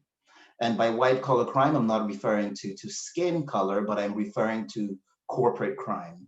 And that's very important. And it's not surprising that the lack of attention and discourses in the public about corporate crime is happening. This lack of attention is not surprising because the white collar criminals, corporate criminals, are people with significant economic, corporate type of power. And so for me, when it comes to, what are some solutions? There are great solutions that have been provided by the speakers before me, and great solutions that are provided by folks under the umbrella of defunding the police. For me, though, I would like to focus really on kind of like in some way the upstream of crime, right? Let's talk about money laundering. Let's talk about corporate fraud. Let's talk about investment fraud, market manipulation, insider trading. Let's talk about price inflation through pumps and dumps, because we know these things lead to several billions of dollars disappearing from the purse, from the economy, the funding that could be used in creating a healthier a healthier, safer, and more equal community, right? A more a public, a safe public. And so, and a very recent example being the CNC Lavalan, you know, the example of fraud and corruption in Libya, and therefore having to find $280 million. Like, can you imagine what we can do with $280 million? And what does that mean for the people in Libya that you know, they were defunded and frauded that much, right? So yes, it's true that break-in and enters and street collar crime have a financial tag to it, but white collar crime, like, you know, like house inflation and all those type of things, oh man, this is when we're talking about a mass, like systemic forms of crime that are often rationalized through a variety of things. And so just very quickly, I think it's also important to foster community inclusion through things such as participatory. If you give neighborhoods, members of neighborhoods, the opportunity to decide what they want to see in their community, how they want their community to be built, then they're much more likely to develop a sense of attachment to the well-being of their community, and therefore much more likely that tends to lead to a decrease in crime. So we have political democracy, but we do not have economic democracy, even though political democracy can itself be critiqued once a year. I mean, every 4 years we're elected leader, but when do we as a people ever make a vote on how our money should be spent, right? That doesn't happen, and I think it ought to happen. And finally, I think acknowledging that there is a gender pattern in the perpetuation of crime, I think it's important to have a conversation about the type of socialization, the type of socialization, or the socialization into a particular type of masculinity that that plays a role in boys and men disproportionately engaging in crime. And so we also have to have a conversation on how we as a society are all involved in socializing a certain subset of people to engage in criminal behavior. Obviously, all are criminals. It's a tiny, small percentage, but there's something to be said that this small percentage is disproportionately behind the vast majority of crime. So I'm just going to stop here. Thank you so much, Ismaël. I always appreciate so much your analysis on all of the incredible work that you've done. You understand this so deeply, and especially your work. Your work is all about bringing people together to get engaged and to become an engaged community member. So if you looked in the chat, all of you who are watching, you might have seen some links to some of the stuff that Ismaël is doing. Please engage with him, and if you see Democracy Lab pop up on your feed at some point, take the class. I enjoyed it. It was wonderful. I had a wonderful time. I learned so much. We have a question in the audience from one of my favorite human beings on the whole planet, and that is Meenakshi. Meenakshi, are you ready? Hi, Tonye. Thanks so much. My name is Meenakshi. I'm also a settler on unceded Coast Salish territory. It's nice to see lots of coworkers and allies on this call. And I wanted to ask a question. It's a general question that I have around the intention behind this panel and producing a public safety report. I also want to take a moment and acknowledge that there was a police murder of someone earlier this week in the downtown east side. Not a lot of details are publicly known, but we also see how economic segregation decides whose lives are worthy and whose aren't. So if anyone on this call happened to know that person, yeah, my thoughts are with you and the folks around him who are grieving. And my points are that, you know, that we have a 2021 budget freeze for the police. So we've stopped an increase in funding, but a number of groups, I believe 14 in total, have called for a 50% cut to the police budget in 2022. And I'd like to better understand how a public safety plan can address safety beyond policing and criminalization without significantly defunding and disarming the police. I'm wondering how we as a city, and a city that includes all people, whether they're housed or not, rich, poor, racialized, disabled, mentally unwell, in crisis, how are we going to move towards safety in light of multiple recent VPD shootings?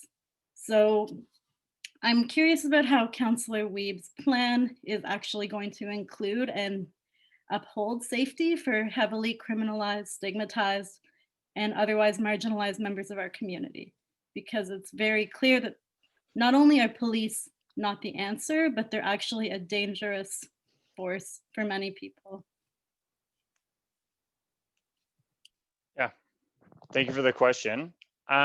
Looking at our last budget here, I think there's been a lot of discussion about what did we fund and how it happened and why putting together a plan for the next budget is going to make any difference. I mean, one of the things we did look at is the anti-racism cultural redress, which we funded, the decriminalization of poverty, which is something that a lot of organizations, including Pivot, put together so that our staff could look together and start to put together a plan.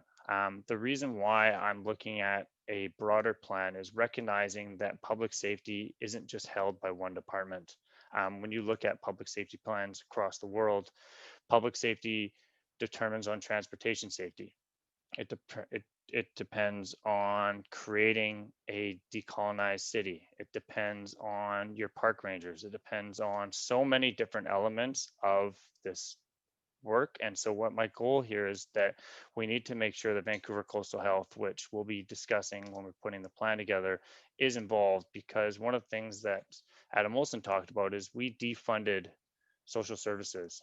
And one of the critical questions we need to ask is, why was there someone a couple of days ago naked with a sword bleeding?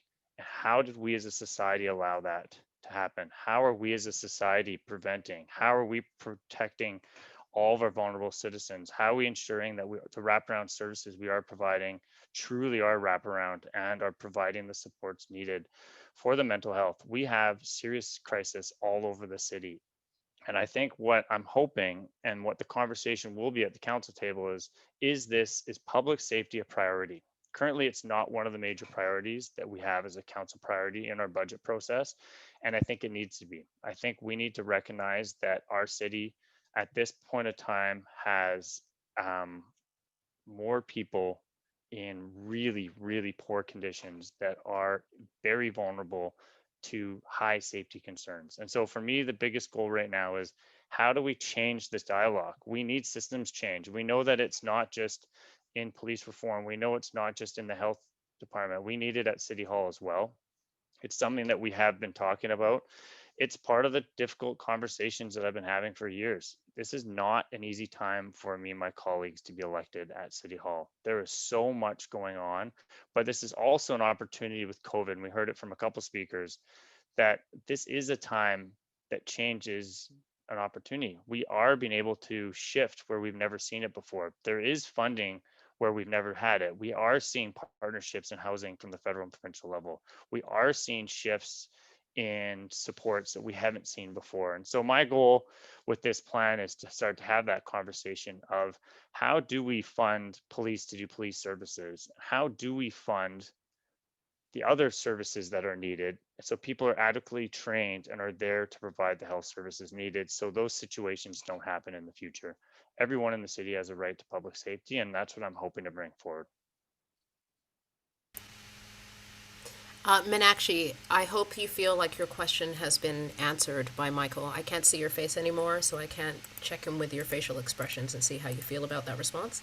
Thank you, they say. Pass. I see a comment, a few comments in the chat. We are seeing shifts in sex worker safety, but 5 city councillors were only on the ballot with the approval of an ex-VPD officer, and 2 councillors were. It's complicated. It's very complicated. We have another question from Nazanin. Nazanin is, oh, you're already unmuted. Go for it, my darling. P.S. I love your hair. It's my second wave COVID hair. It's growing so much. You look fly. You look. It's growing. Hi everyone. Thank you for all the contributions. I'm taking a lot to think about.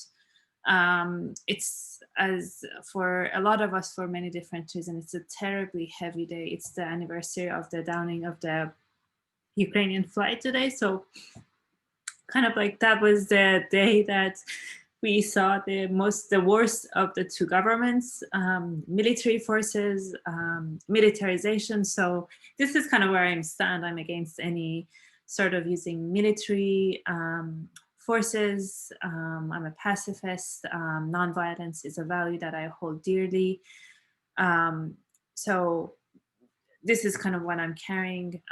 It's a very hard time for a lot of us for many different reasons. So, but today is just particularly a terrible day. And there's lots of conversation about, and I'm terrible with names, and I didn't take notes because I just needed to crochet all along. But the speaker who said, what's the most that we can do? And we have representation here. Michael, you're here as a city councillor, and you're talking about the things that we can do, and accountability is one of them. The choices that we make, the representation. Norm, yes, thank you. And thank you, Norm. I will take a lot of the stuff that you talked about, and the power, the agitation, Tanya, what you talked about, that we need to agitate, we need to upset, the difficult conversation, the uncomfortable, and centering comfort, actually, like it's been one of the things that I've learned since I came to Canada, that everyone needs to be comfortable and happy, and whose comfort, whose safety, whose voices we're centering. But the choices that we make as elected representative also make a difference. So there was a motion that came to the council for redistributing the funds to community services. There was lots of agencies that are here tonight who were involved with that. There was lots of consultation. What happened with the police board and their rejection of public participation, that's not lost to anyone. So Michael, how do you, I understand that I think in that motion, there was only one voting in favor of that motion. So I just want to know, what are some of the actions that you are taking? I work with refugee, I work with survivors of gender-based violence. Police has not been safe for us for a very long time. You mentioned public transit safety. The transit police actually, and I spoke about this in the council last year almost, they stopped working with the border agency to deport people. VPDs still, after 6 years, they're still refusing. They deport people, they lead to homicide. They are inflicting violence. They are putting people in harm's way actively. It's not that they're just stopping and not preventing crimes, as we're seeing in the States, or we saw with Micmac, or we saw in Wet'suwet'en. Like, we see that sometimes they just don't do anything when they can intervene and save people, but they actually put people in harm's ways. So I'm curious, I want to know, because I know there's lots of things that are happening behind the scene as well, but how do you explain the actions that you've taken this past year, or the Greens have taken in the past year, the stance that I personally didn't see against the funding for the police, the inaction, and the power that the party holds, the power that the three of you hold, the power that you hold personally to take actions, to reinvest in the community services? Yeah, so I can speak to that. One, appreciate the question. I know that, and I appreciate that you're speaking on a difficult night. And I think for a lot of us, right, our condolences and recognizing that there's atrocities happening around this world, and that this is not an easy conversation. The question you talked about was the $5 million after, and it was an amendment to put $5 million extra from the police budget to social services and arts and culture. 2 councillors voted for it. It was Councillor Boyle, Councillor and Jean Swanson. And myself, I was involved in the reprioritization of the police budget further than the staff report to ensure that we had adequate funding to fund the Murdered, Missing and Indigenous Women and Girls Planner, the UN Safe Spaces, the enhanced street cleaning, the safe travel to school, the decriminalization of poverty, which is the original motion earlier that year, the $300,000. And this is where I struggled through this whole process. One is that we didn't have a proper framework of strategy. 2 is talking to our amazing staff, and what was going on is where the capacity was to deal with the funding. And 4, it was, I was able to make a bigger shift, and those were for 4 topics that I thought were really critical. So 4 things that I was able to shift some of the funding for during the election was, 1, an Indigenous planner to recognize the needs to have someone to do this work of decolonization and a colonial audit, which is imperative in the City of Vancouver.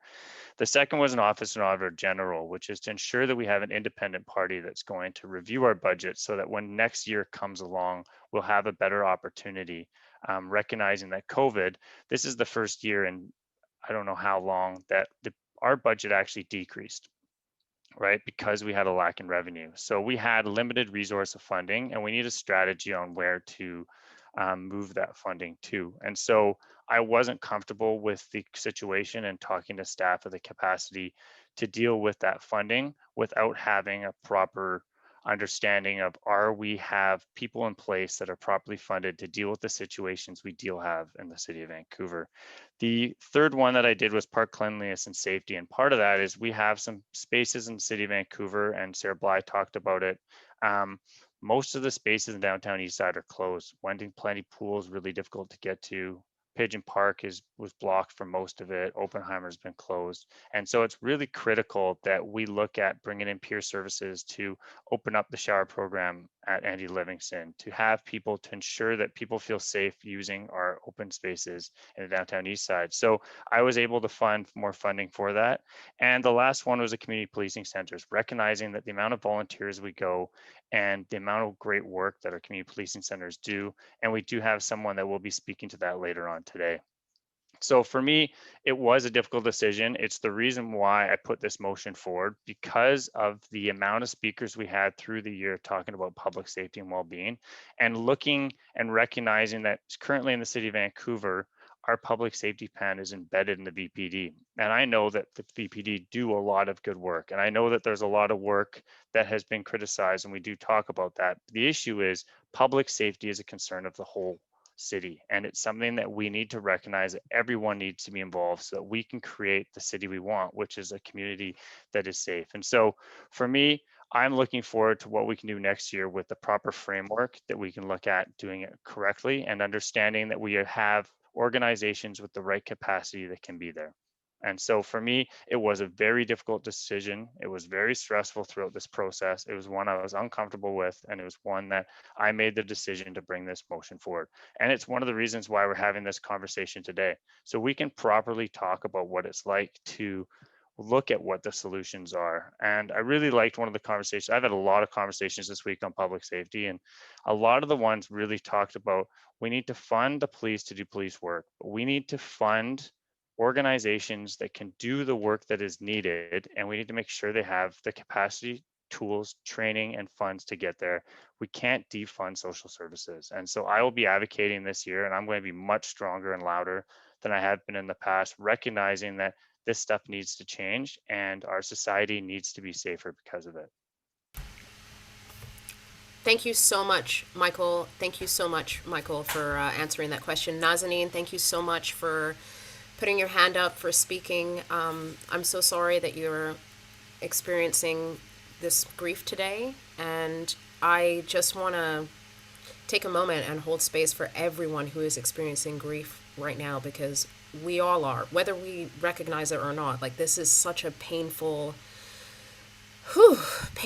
time on so many fronts, whether we're talking about COVID, whether we're talking about the extreme rise in anti-Black racism or anti-Indigenous racism, or just racism in general. Like, on so many levels, we are in a place that is so tender and painful. And I'm grateful that we're having the opportunity to talk about this stuff together and start trying to move forward. I just want to acknowledge the fact that it is 8:50 p.m. We are supposed to be ending this event at 9 p.m., but we are going to go a little bit over. That is for sure.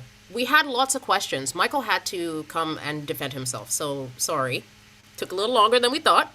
But if you need to leave early, but if you need to leave right at 9 p.m., please do not hesitate. Feel free to leave. We love you. We are grateful to you for coming and sharing this time with us.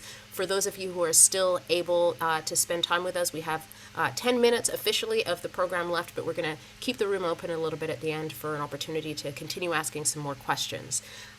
With that, we are going to move on to our next speaker, which is Theo Lamb of the Strathcona BIA. Theo, are you in the room? Yes, I am, Tonye. Oh, hey, what's up? Hey, I actually need 30 seconds to put a Disney movie on for my son. 30 seconds. Of course. If you want to move on to someone, if there's a question. I break for Disney movies. We'll move on to the next person and come back to you. Thank you. You are so welcome.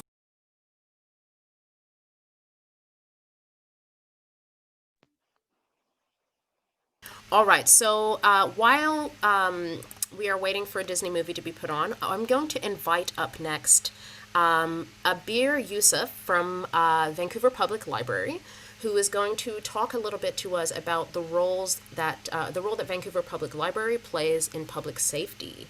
Abir, thank you so much for joining us. Thank you for sharing a little bit of your wisdom and knowledge with us and your experience. Take it away, my darling.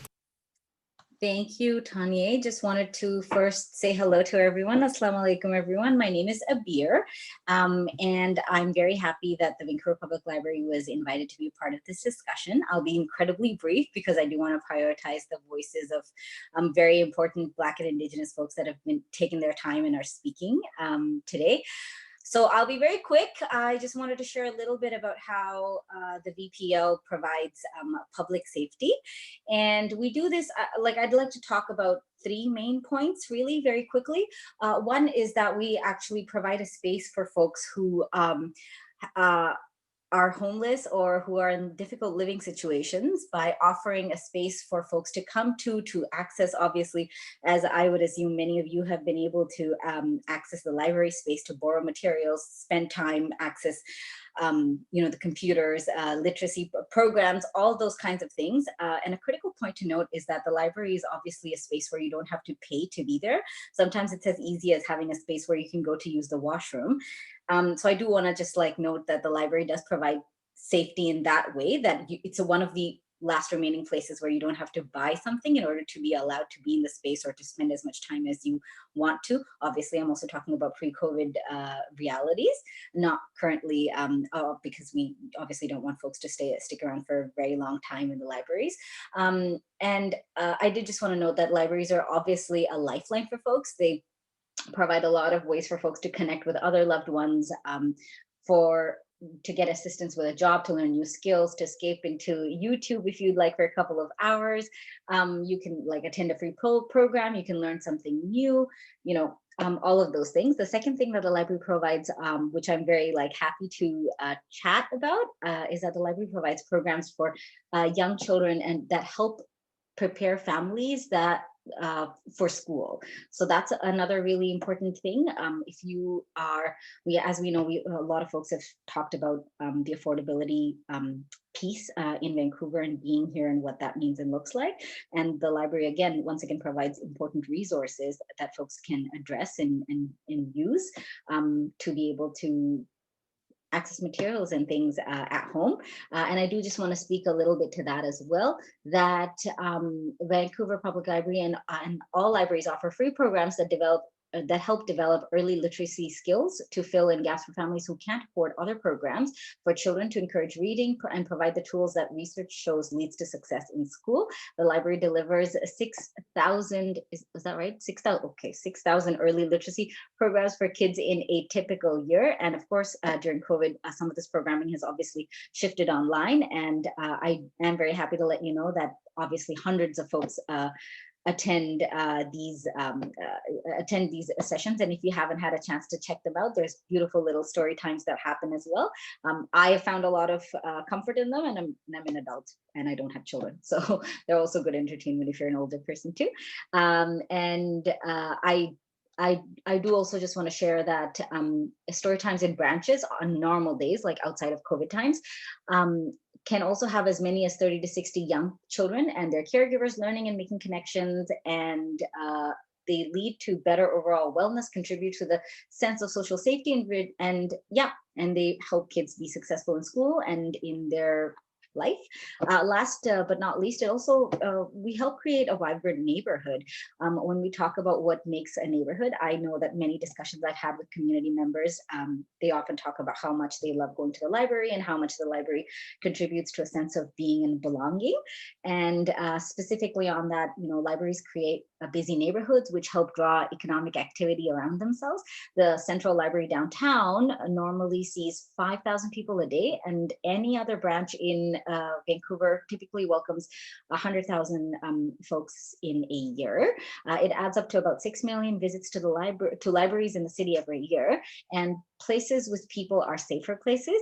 And a library that's open from morning until night is both a place to go to, as well as a contributor to neighborhood safety by generating traffic in and out, and where there are other people around and community around, as I just mentioned, you create better neighborhoods and safer places. So that's a little bit about us at the library. Back to you, Tonye. Thank you. Thank you so much, Abir, for sharing with us.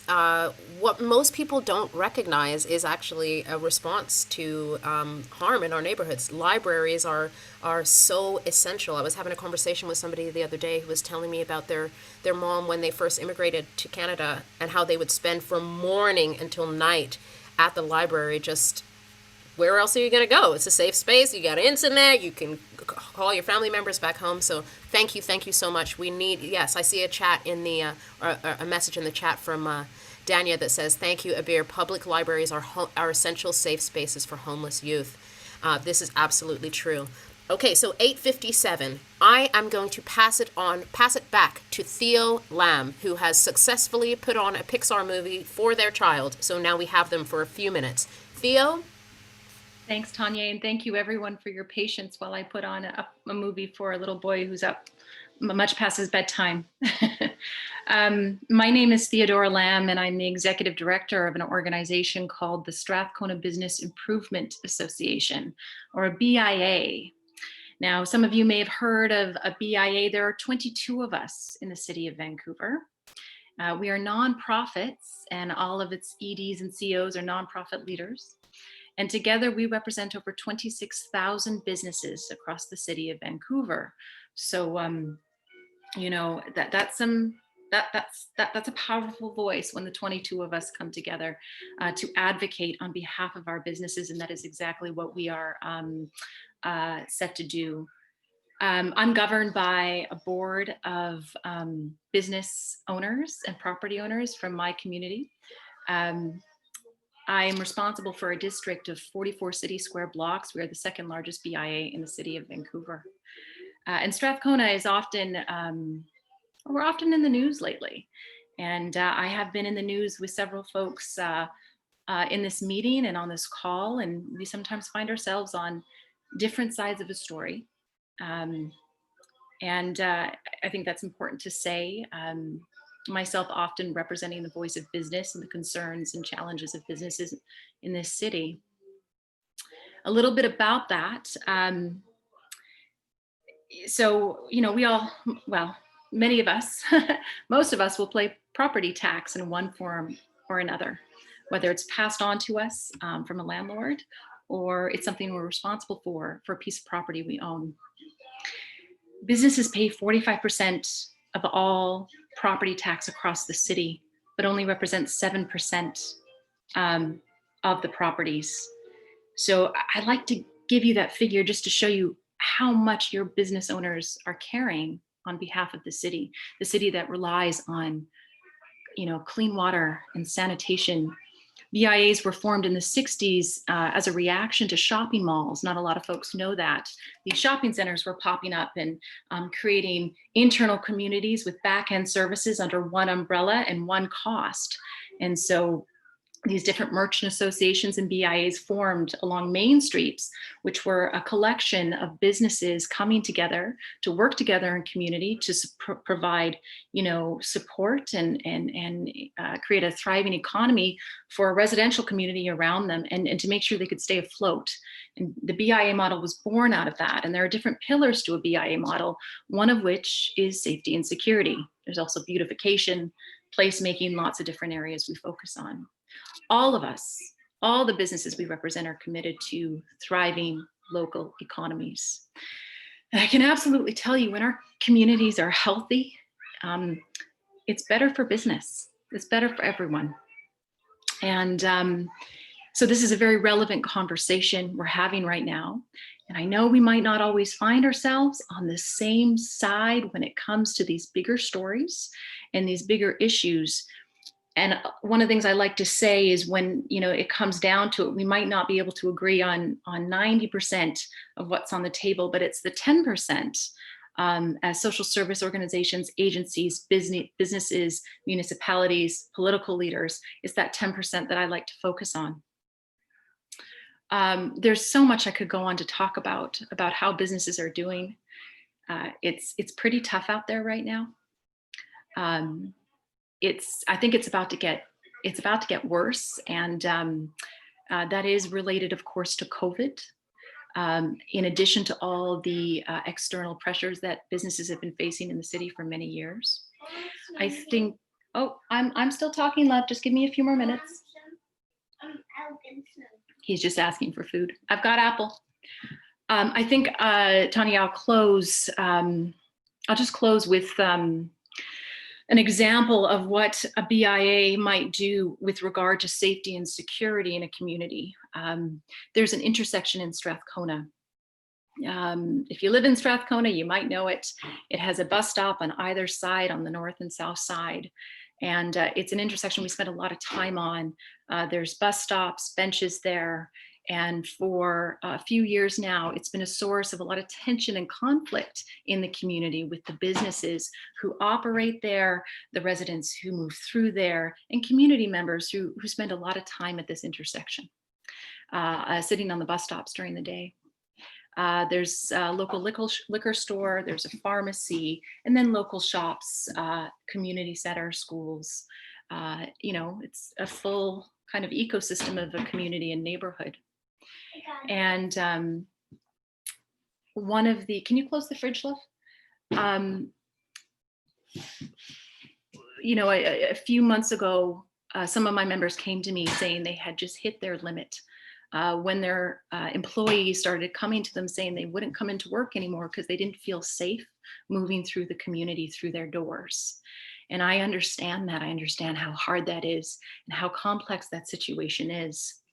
And so fast forward to today, this intersection, these two bus stops have brought together staff from the City of Vancouver, Transit Police, Vancouver Police, members from the community, residents, about a dozen businesses, and a few different social service organizations and agencies working in the community to try and figure out what to do about placemaking and making sure everyone who uses this intersection has a place to go, feels safe, while still ensuring that the businesses can operate, the buses can run, people have a place to sit, and that everyone can thrive. And Councillor Wiebe, I appreciate what you're trying to take on.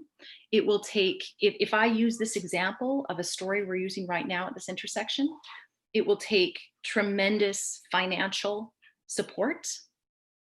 It will take political will, and it will take, just like this microcosm of an example, all these different stakeholders who most of the time don't agree, who most of the time sometimes have trouble sitting in the same room together. And so expert facilitation and people to hold space and make sure we can come together and have these hard conversations. Because I guarantee there is a slice of this issue that we can all agree on, and that we can all put, the humanity at the center of this issue first, and the lived experience of all these different stakeholders at the center of the story as well. And it'll take time. So to let go of that, certainly that colonial concept of moving things quickly. It'll take time. And I have to tell you, that's a hard one for me to swallow when I have businesses who are on the verge of shutting down. And if they have to deal with one more break and enter in their community, it could tip them financially over the edge. I mean, these are not easy conversations. And it's why you'll continue to hear me sometimes in the media and in community take a very strong position on behalf of the business, and sometimes in support of our current and existing safety and security structures and systems. I really appreciate you inviting me to this conversation, and thank you for ensuring that business does have a voice here.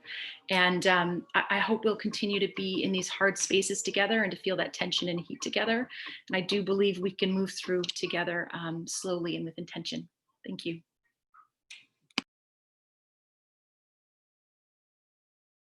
All the way off. I just want you to know.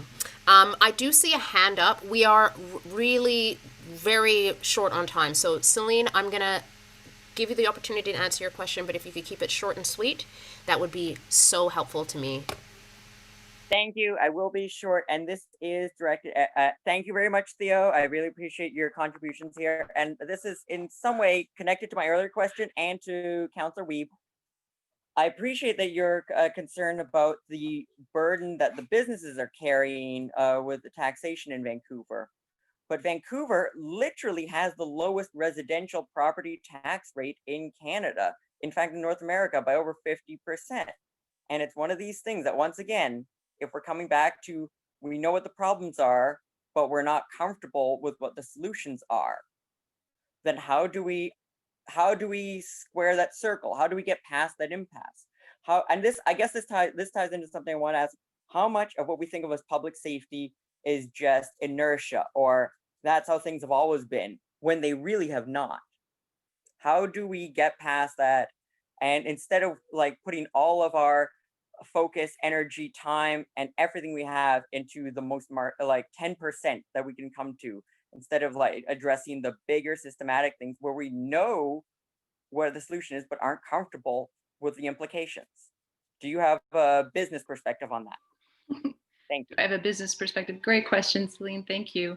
I want to point out, I'm representing commercial businesses, not residents. So I'm talking about commercial taxation, which is a whole nother can of worms, and something that 3 years into the SBIA job, I'm still wrapping my own mind around. The businesses of Vancouver absolutely carry an unfair burden on behalf of the entire city when it comes to commercial taxation. And we will continue to advocate in that space. And I do appreciate your comments around the residential taxation and the rates that our residents face as well. I'll also say, I hear you on, you know, the 10% versus the big conversation. In my humble experience working with my 800 members, when I'm talking to them day to day, I can't come in with the big issue and the big problem. I have to meet folks at where they're at, and where my folks are at, where these businesses are at, is trying to make payroll, making sure their staff can afford to live outside the city, take public transit in a pandemic to their business in. Like it's this kind of, it's very tactical stuff. So I think we have to start small before we go big. But you know what? There are smarter people on this call and in this meeting than me. And so hopefully all these different voices, we can begin to make some headway on this. Thank you so much, Theo. For my own self, I'm going to download the questions that are in the chat. I will make sure that Michael get these, and there's specific ones that that are for folks that we haven't been able to get to today. But I just want to highlight something that jumped out to me here, which is perception of safety and context of safety are completely different. And I'm constantly being brought back to that idea when it comes to community policing centers and BIAs. Whose safety are we really talking about here? And I recognize and understand that, like, business owners and community people that are volunteering for community policing centers need to feel safe also, but there's something, it feels like there's something way more important that we need to define, which is bigger than BIAs and CPCs. We have time now for hang on a second, let me just pull up my notes here. We have two final speakers for the evening. I'm going to quickly, oh, sorry, you know what I just forgot? I forgot that there is Aleya Trott Akey. Are you in the room? I apologize if I pronounced your last name incorrectly. I did not have an opportunity to ask you the correct pronunciation. Oh, you got it right. Oh, wonderful. Hello and welcome. Thank you so much for being here. You look gorgeous, just so you know. Aleya is joining us from the West End Policing Center, so right on topic, right on time. We would love to hear from you about how we can expand the idea of public safety and what role community policing centers are playing within public safety currently. Well, thank you, Tonye, and thank you to all the participants before me for speaking with emotion and for sharing your experiences and expertise. I also want to thank Meenakshi for asking the question about the purpose of this session. Having just been invited this week, I think I had a very different impression about what this meeting was about. I thought we were being invited to discuss what we do and how we will all fit together to create a comprehensive approach to public safety. But at any rate, I want to thank you, Councillor Wiebe, for inviting us to this discussion. I speak on behalf of all of the Vancouver Community Policing Centers when I say we appreciate the opportunity to talk about what we do. Oftentimes our function in the community is misunderstood, as evidenced in the chat that was going on. So I've been asked to start off with discussing how we are organized. And I do want to respect the time limit that we have. So I've got a few notes here to keep me on track. Although all of the community policing centers in Vancouver have the same basic operating principles, there are technically 4 different operating modes amongst the CPCs. So there are 11 community policing centers in Vancouver. 2 of those 11 are operated by the VPD. The other 9 CPCs are operated under the nonprofit classification and are governed by board of directors. These CPCs work in partnership with the Vancouver Police and are managed by community members rather than employees of the city or the VPD. There's at least 1 police officer assigned to each nonprofit CPC, and that person assists with long-term chronic issues in the community, but also responds to emergency and emerging situations. All the CPCs maintain a pool of volunteers who conduct the day-to-day operations and services. Together, we have over 1,000 volunteers through the City of Vancouver. The volunteers and staff provide grassroots information about community issues to various organizations, and we also conduct crime prevention and safety activities in our catchment areas. Outside of this, we also provide specific community-based activities based on the populations that we serve, which brings me to the next difference. There are two delivery models within the nonprofit CPCs. 7 of the CPCs have geographical areas of responsibility, while the remaining 2 have a demographic area of responsibility. The 2 demographically based CPCs are the Vancouver Aboriginal CPC, and you heard from my colleague Norm Leach earlier, and the Chinese CPC. While they are expected to deliver the same crime prevention activities as the geographically based CPCs, they also conduct a wide assortment of culturally based programming. So the role we play in the city is twofold. Firstly, we support the police and city services. We provide an in-community office where people that live, work, or visit the city can call or attend to speak to someone about a variety of issues. The benefit to these in-community offices is they are usually led by people from the community, so you're getting someone with whom you can relate and with whom you can build a relationship. Our in-community office is also the hub for all of our crime prevention and personal safety activities.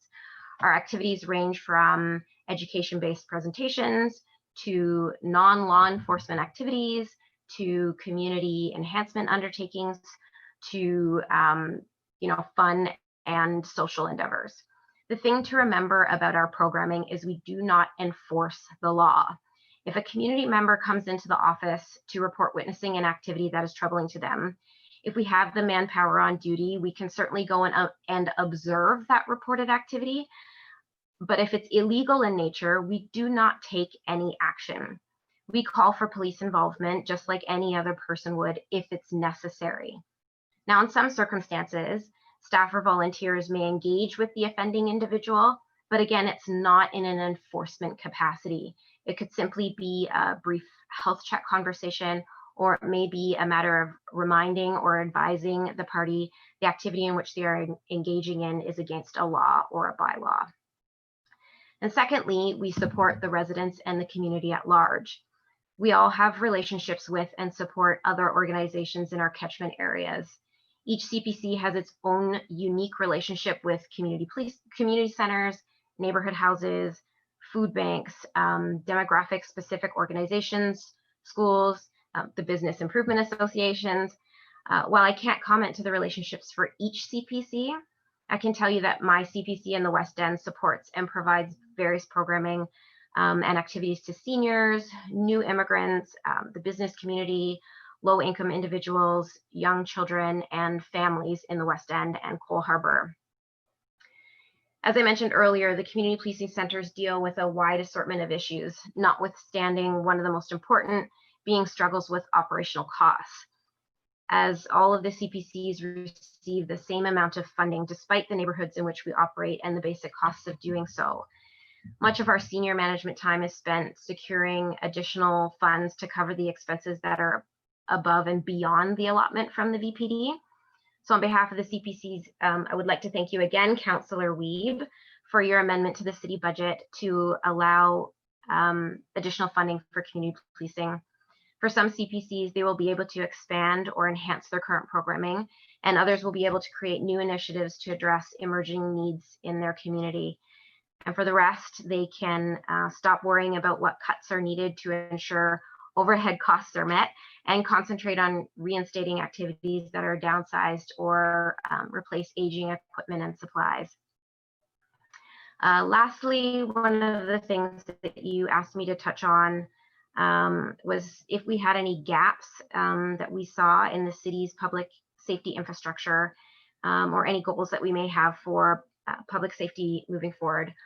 Well, I can't speak for all of the CPCs. If I had a wish list, my number one item on that list would be the creation of a citywide mental health non-emergency 24-hour response center, which is something that we've heard already touched on today, that police are not necessarily the first people to call in a mental health crisis. And the second item would be for more full service supportive housing for people experiencing homelessness and for those with barriers to maintaining housing, which I think we also heard today. While I appreciate that these are not in the direct scope of community policing, I think both of these initiatives would increase the feeling of safety in the community, and that's what community policing is about. And I do just want to address some of the comments that have come up in the chat about changing our names to something that doesn't sound like it's involved with policing, about volunteer membership, about the reporting that we do to the police. Anybody that has questions about community policing and how we operate and what we do, I encourage you to go to your local community policing center and have a conversation with them, have an open-minded conversation about them or with them about the services that they provide. And I dare say you should join, volunteer, find out what it's like. And if it's not for you, then you have the opportunity to not attend or not participate in our programming. I think you might be surprised at the services that we provide and the populations that we serve. Thank you so much, Aleya, for enlightening us to the work that you're doing at community policing centers. I will admit myself, I do not understand how they work. I don't understand how the funding works. I went and looked on the internet to try and find out all this information so that I wouldn't be calling out people unnecessarily. Yeah. But it's confusing. It is confusing. But I'm grateful that please go ahead, Aleya. To be honest with you, it's confusing even for us about who it's difficult, and what I often say to people is it's like the scales of justice. We have two names, community and policing, and we have to be able to balance those. And while we do, our primary focus really is to support the police because we were a brainchild of them, we also do have the board of directors who represent the needs of the community, and that sometimes those needs outweigh the needs of the police. They intertwine, of course, but sometimes they do outweigh because we are there. We are in the middle of it. We're living it every day. We are people from that community, dealing with the issues, walking through the issues, seeing our friends, our family members, our neighbors, all being wrapped up in the same issues. So Tonye, I invite you to come down to meet with me, and we'll go for, well, not inside, of course. We'll grab a coffee, we'll go for a walk. I'm happy to talk to any of you about what we do. And I see Norm has again popped in here to say that he's happy to speak to people as well. I think there's 8 of us on this call, all the 8 of 9 nonprofits on this call. So we're all willing to do that for you. Thank you so much. And I'm going to take you up on that.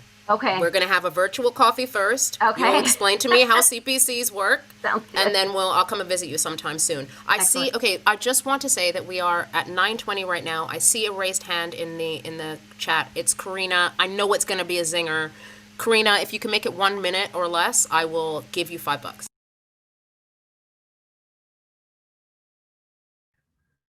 Happily, you're going to give me $5. Thank you to everyone who's spoken. Karina Keeling, they, them, she, her, Tsleil-Waututh, Squamish, and Musqueam territory. This is like maybe a good segue to your next speaker.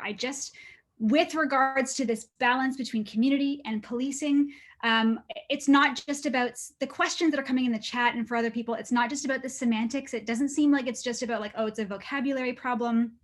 It's that even the invitation to say, come down to a community policing center is terrifying to a lot of people, because it's beyond just the structure of police. It's beyond just the structure of the carceral system.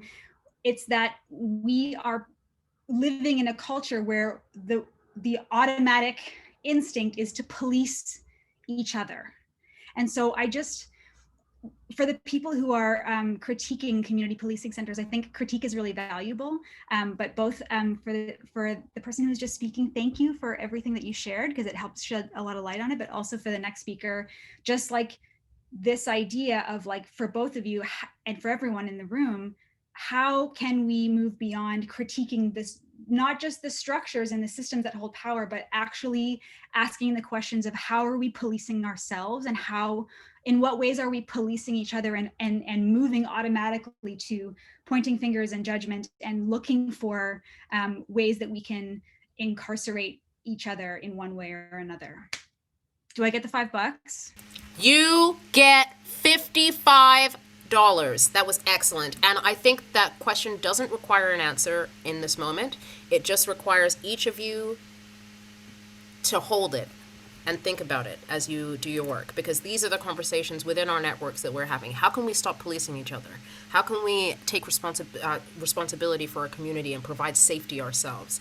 And on that note, we have one last final speaker who I'm so excited about. They are my new best friend. Their name is Dr. Evelyn Zellerer. They are a restorative justice practitioner. They have an incredible organization called Peace of the Circle, and they are here to share with us about what they do, which is so powerful. And I hope that you will share a little bit about your fight to get Vancouver to participate and to fund restorative justice, because we desperately need it. Evelyn, thank you so much for being here. Oh my gosh, what a pleasure. And thank you for being my new best friend. This is very exciting, having just met you today. And I'm super conscious that we're over time and so much has already been shared. So I want to thank you, all of you, for being here. And I feel like I need to take a deep breath. I don't know about you. There's lots to integrate. And I'm so sorry. I don't have the answer. So I wish, as the last speaker, I could go, wow, and just wow you all with some incredible wisdom. I certainly have some thoughts and reflections and experience, but I do know without a doubt that no one has the answer, and that we will never resolve this, coming back to our first speaker, or one of the first speakers, about being in silos. So it's really about one of the key themes I'm noticing of the evening that I just want to highlight is that it really is us coming together over and over again to have these really difficult, deep conversations and to ask these fabulous questions. Some we can answer, some we're gonna sit with, some we're gonna be with for many, many years, and to lean into that. And it's incredibly important that we come together when we disagree and coming from these vastly different perspectives. And I really want to acknowledge you, Tonye and Michael, for role modeling this. I hear that you often disagree, but you together put on this event. You together formed this panel. You together are why we're sitting here tonight. And you've done it through showing a lot of respect for each other. And I love that. So thank you. And this is the other point of us coming together. Yes, it's to talk, but it's not just to talk. And I know people might be feeling, oh, la, la, la, we can blah, blah, blah. I'm very pragmatic, and it's about getting things done as well. So really, we are the ones that get to choose what that is. We often forget that. Given the enormity of what we're experiencing and, you know, this big, beautiful city that we live in, but we literally create our city and our reality. And I thought this was really powerful from both Norm and Kayah. You know, my hands up to both of you, how you talked about, you know, colonization was created and the enormity that went into creating it. And so what do we want to create going forward? It is in our hands. Individually, we're so powerful. Together, we're unstoppable. And I'm not just saying that as a cliche. I believe that in every cell of my body, because it's been proven over and over and over again. So as Tonye said, I work in the area of peace and justice, broadly speaking, and I'd like to add very briefly one more piece of the puzzle that we're grappling with here about public safety, and that really draws upon restorative justice or transformative justice. You know, I get the privilege of facilitating all kinds of situations, including people that come together to resolve the most painful, traumatic experiences. And I find this incredibly inspiring. Of course, it's heart-wrenching that we get to these places and spaces, and ideally, we're going to be doing way more prevention. So I'd like to add, public safety is also about prevention. So there's the responses, there's a prevention, there's the creation, there's these different layers and pieces. But if people who've been so dynamically hurt can come together and have the conversation that needs to take place and pragmatically come to an agreement of what needs to happen to heal and to move forward, then we all can, to varying degrees and varying ways, and we can support each other in doing that. So I have an independent organization based here in Vancouver. I do global work. It's called Piece of the Circle, and it draws upon, so I just briefly want to highlight restorative justice. We bump into language, and I really love you, Karina. You know, it's not just words. These are concepts that have direct dynamic impact on how we then show up and what do we do and what do we choose. And so part of the thing we're going to continue to grapple with is our language as well as our actions and behavior and choices. So with restorative justice, in brief, it draws upon ancient wisdom, including indigenous teachings and ways. We understand crime as harm, and we understand justice as healing. And it's about putting those directly involved in a conflict or crime at the center, those that have done the harm, those that have been harmed, and importantly, community. And it's a direct participation to find out what happened, why, the impact, and importantly, what's then required. And we do it in a variety of ways. So restorative justice and transformative justice, it's not a program, it's not a script, it's not a particular process, but then we have the pragmatic processes such as peace circles, conferencing, victim offender mediation, reconciliation, tribunals, et cetera, et cetera. There is so much to talk about. I will pause there. I want to let everyone know that we've started an initiative to bring more restorative justice to Vancouver. As Tonye, thank you, we desperately need it. I've been involved in RJ and peacemaking my whole life, RJ for 25 years.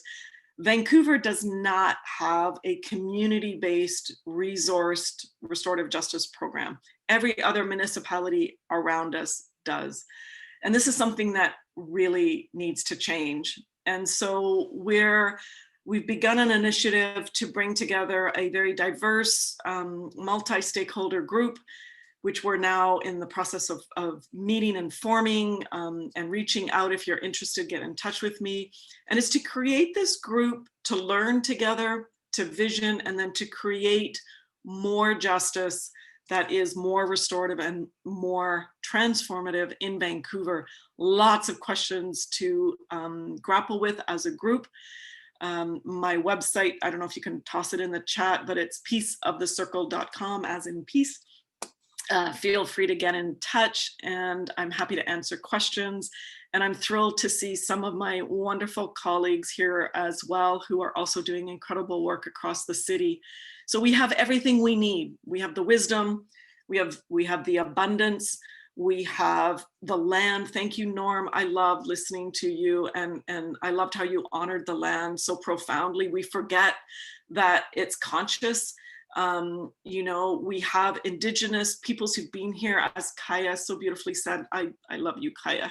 You know that, that's been here since time immemorial. We have the skills, we have it. Vancouver has everything. So good grief, folks, let's do this. Let's make the changes we need to make together. So I will pause and say thank you for receiving me. Moving forward. Thank you so much, Evelyn. Thank you so much. Okay, so it's 9:32 p.m. Unfortunately, at this point, we are going to have to start nearing towards the end. I see we have, we have a hand up, and I must ask this person to ask their question. Leanne, could we unmute Leanne, please? Mark?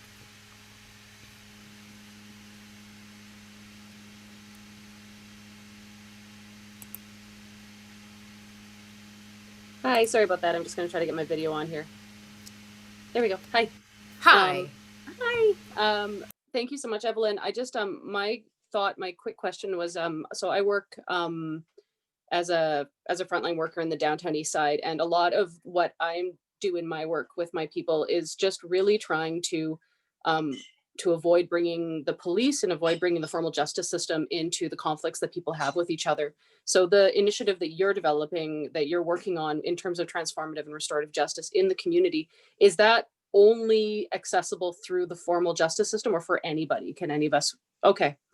Great question. And I just want to highlight that restorative justice can be done, transformative justice, Indigenous justice. Again, there's various ways and names. We don't need permission from anyone to do this. You know, people have, like, our skills have atrophied, we've forgotten, we feel disempowered, and there's many reasons. We've been marginalized, we've been harmed. There's so many reasons why we're not. But I really want to emphasize that as citizens, as human beings, it's our conflict. And so we have the choice to involve the police or not. We have, you know, for me, my goal is to flip it. So it's the people communities first. It's a restorative, transformative, Indigenous response first. And as required and as appropriate, we have the criminal justice system to back us up. So it's really us to say, hey, we need the support of the police here. We need the support of courts here. We need these professionals and these services here. How do we bring in, and I really appreciated, Michael, you talking about, you know, we need services also funded, not to over professionalize though, because we've over professionalized. We've created this 911 mentality. Let's call the principal, let's call the parent, let's call the police, let's call the judge, you know, and they can't solve it. I mean, I get the privilege of working with a lot of frontline workers from the community as well as the systems and the institutions. And they're frustrated too, because we need to get to the root causes of what we've been talking about here, like poverty and homelessness and addictions and mental health and crime and et cetera, et cetera, et cetera. So yes, as a citizen right now, you have the right to deal with your conflicts and crimes. We need to develop available processes to support people to do that. And that's where restorative justice come in. So it's done, the police can refer, Crown can refer, courts can refer, prisons can refer, so we can do it at every single level as appropriate and as chosen and as safe. So thank you for the question. I know it's a very long-winded answer. My first answer was short, yes, thumbs up, but. Thank you, Leanne. Thank you, Evelyn, for your questions. Sasha's in here. Yes, so much over-professionalizing. We see it all the time, and it doesn't need to happen.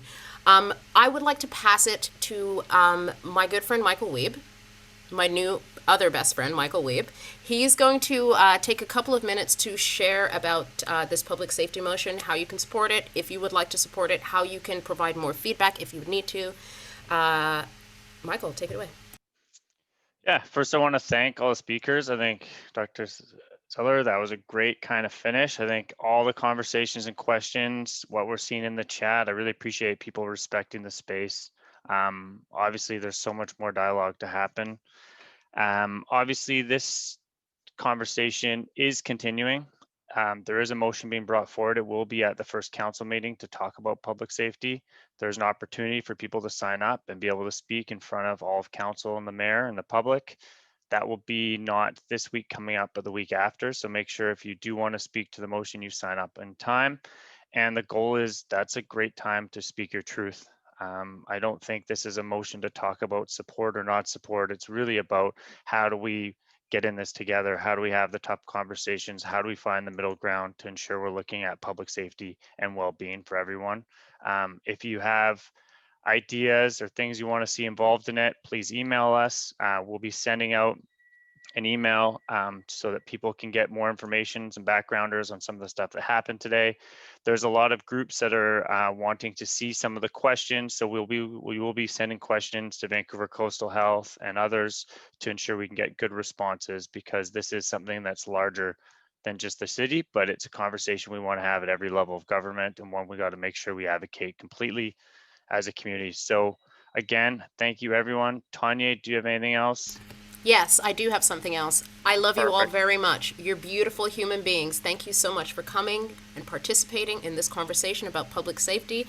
Here is tonight's word cloud. My good friend Mark just dropped in the chat a word cloud made up of all of the fine words and terms that you use to describe what public safety means to you. I hope that you will all remember and look at this picture from time to time and understand that we decided, this group of people in this room decided that cops don't figure into this list. We're talking about housing, we're talking about access, we're talking about safe spaces, and many, many other wonderful things. I'm so grateful to each and every one of you for coming, to each of you who asked questions. Thank you for being so brave and for showing your voices. And I hope that this, like Michael said, that this is the beginning of many, many conversations to come. And I know it will be for me. Defund 604, join the gang. Also, I guess thanks to Mark, Kelly, Alex, and everyone that helped put tonight on. It takes a lot of work to put an event like this on. This is a tough subject. Really appreciate everyone's respect. Thank you, thank you, thank you. And everyone have an amazing night. Thank you. Take care. Good night.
Yourself, 'cause you should know that I've been watching you, and there ain't a better man to come.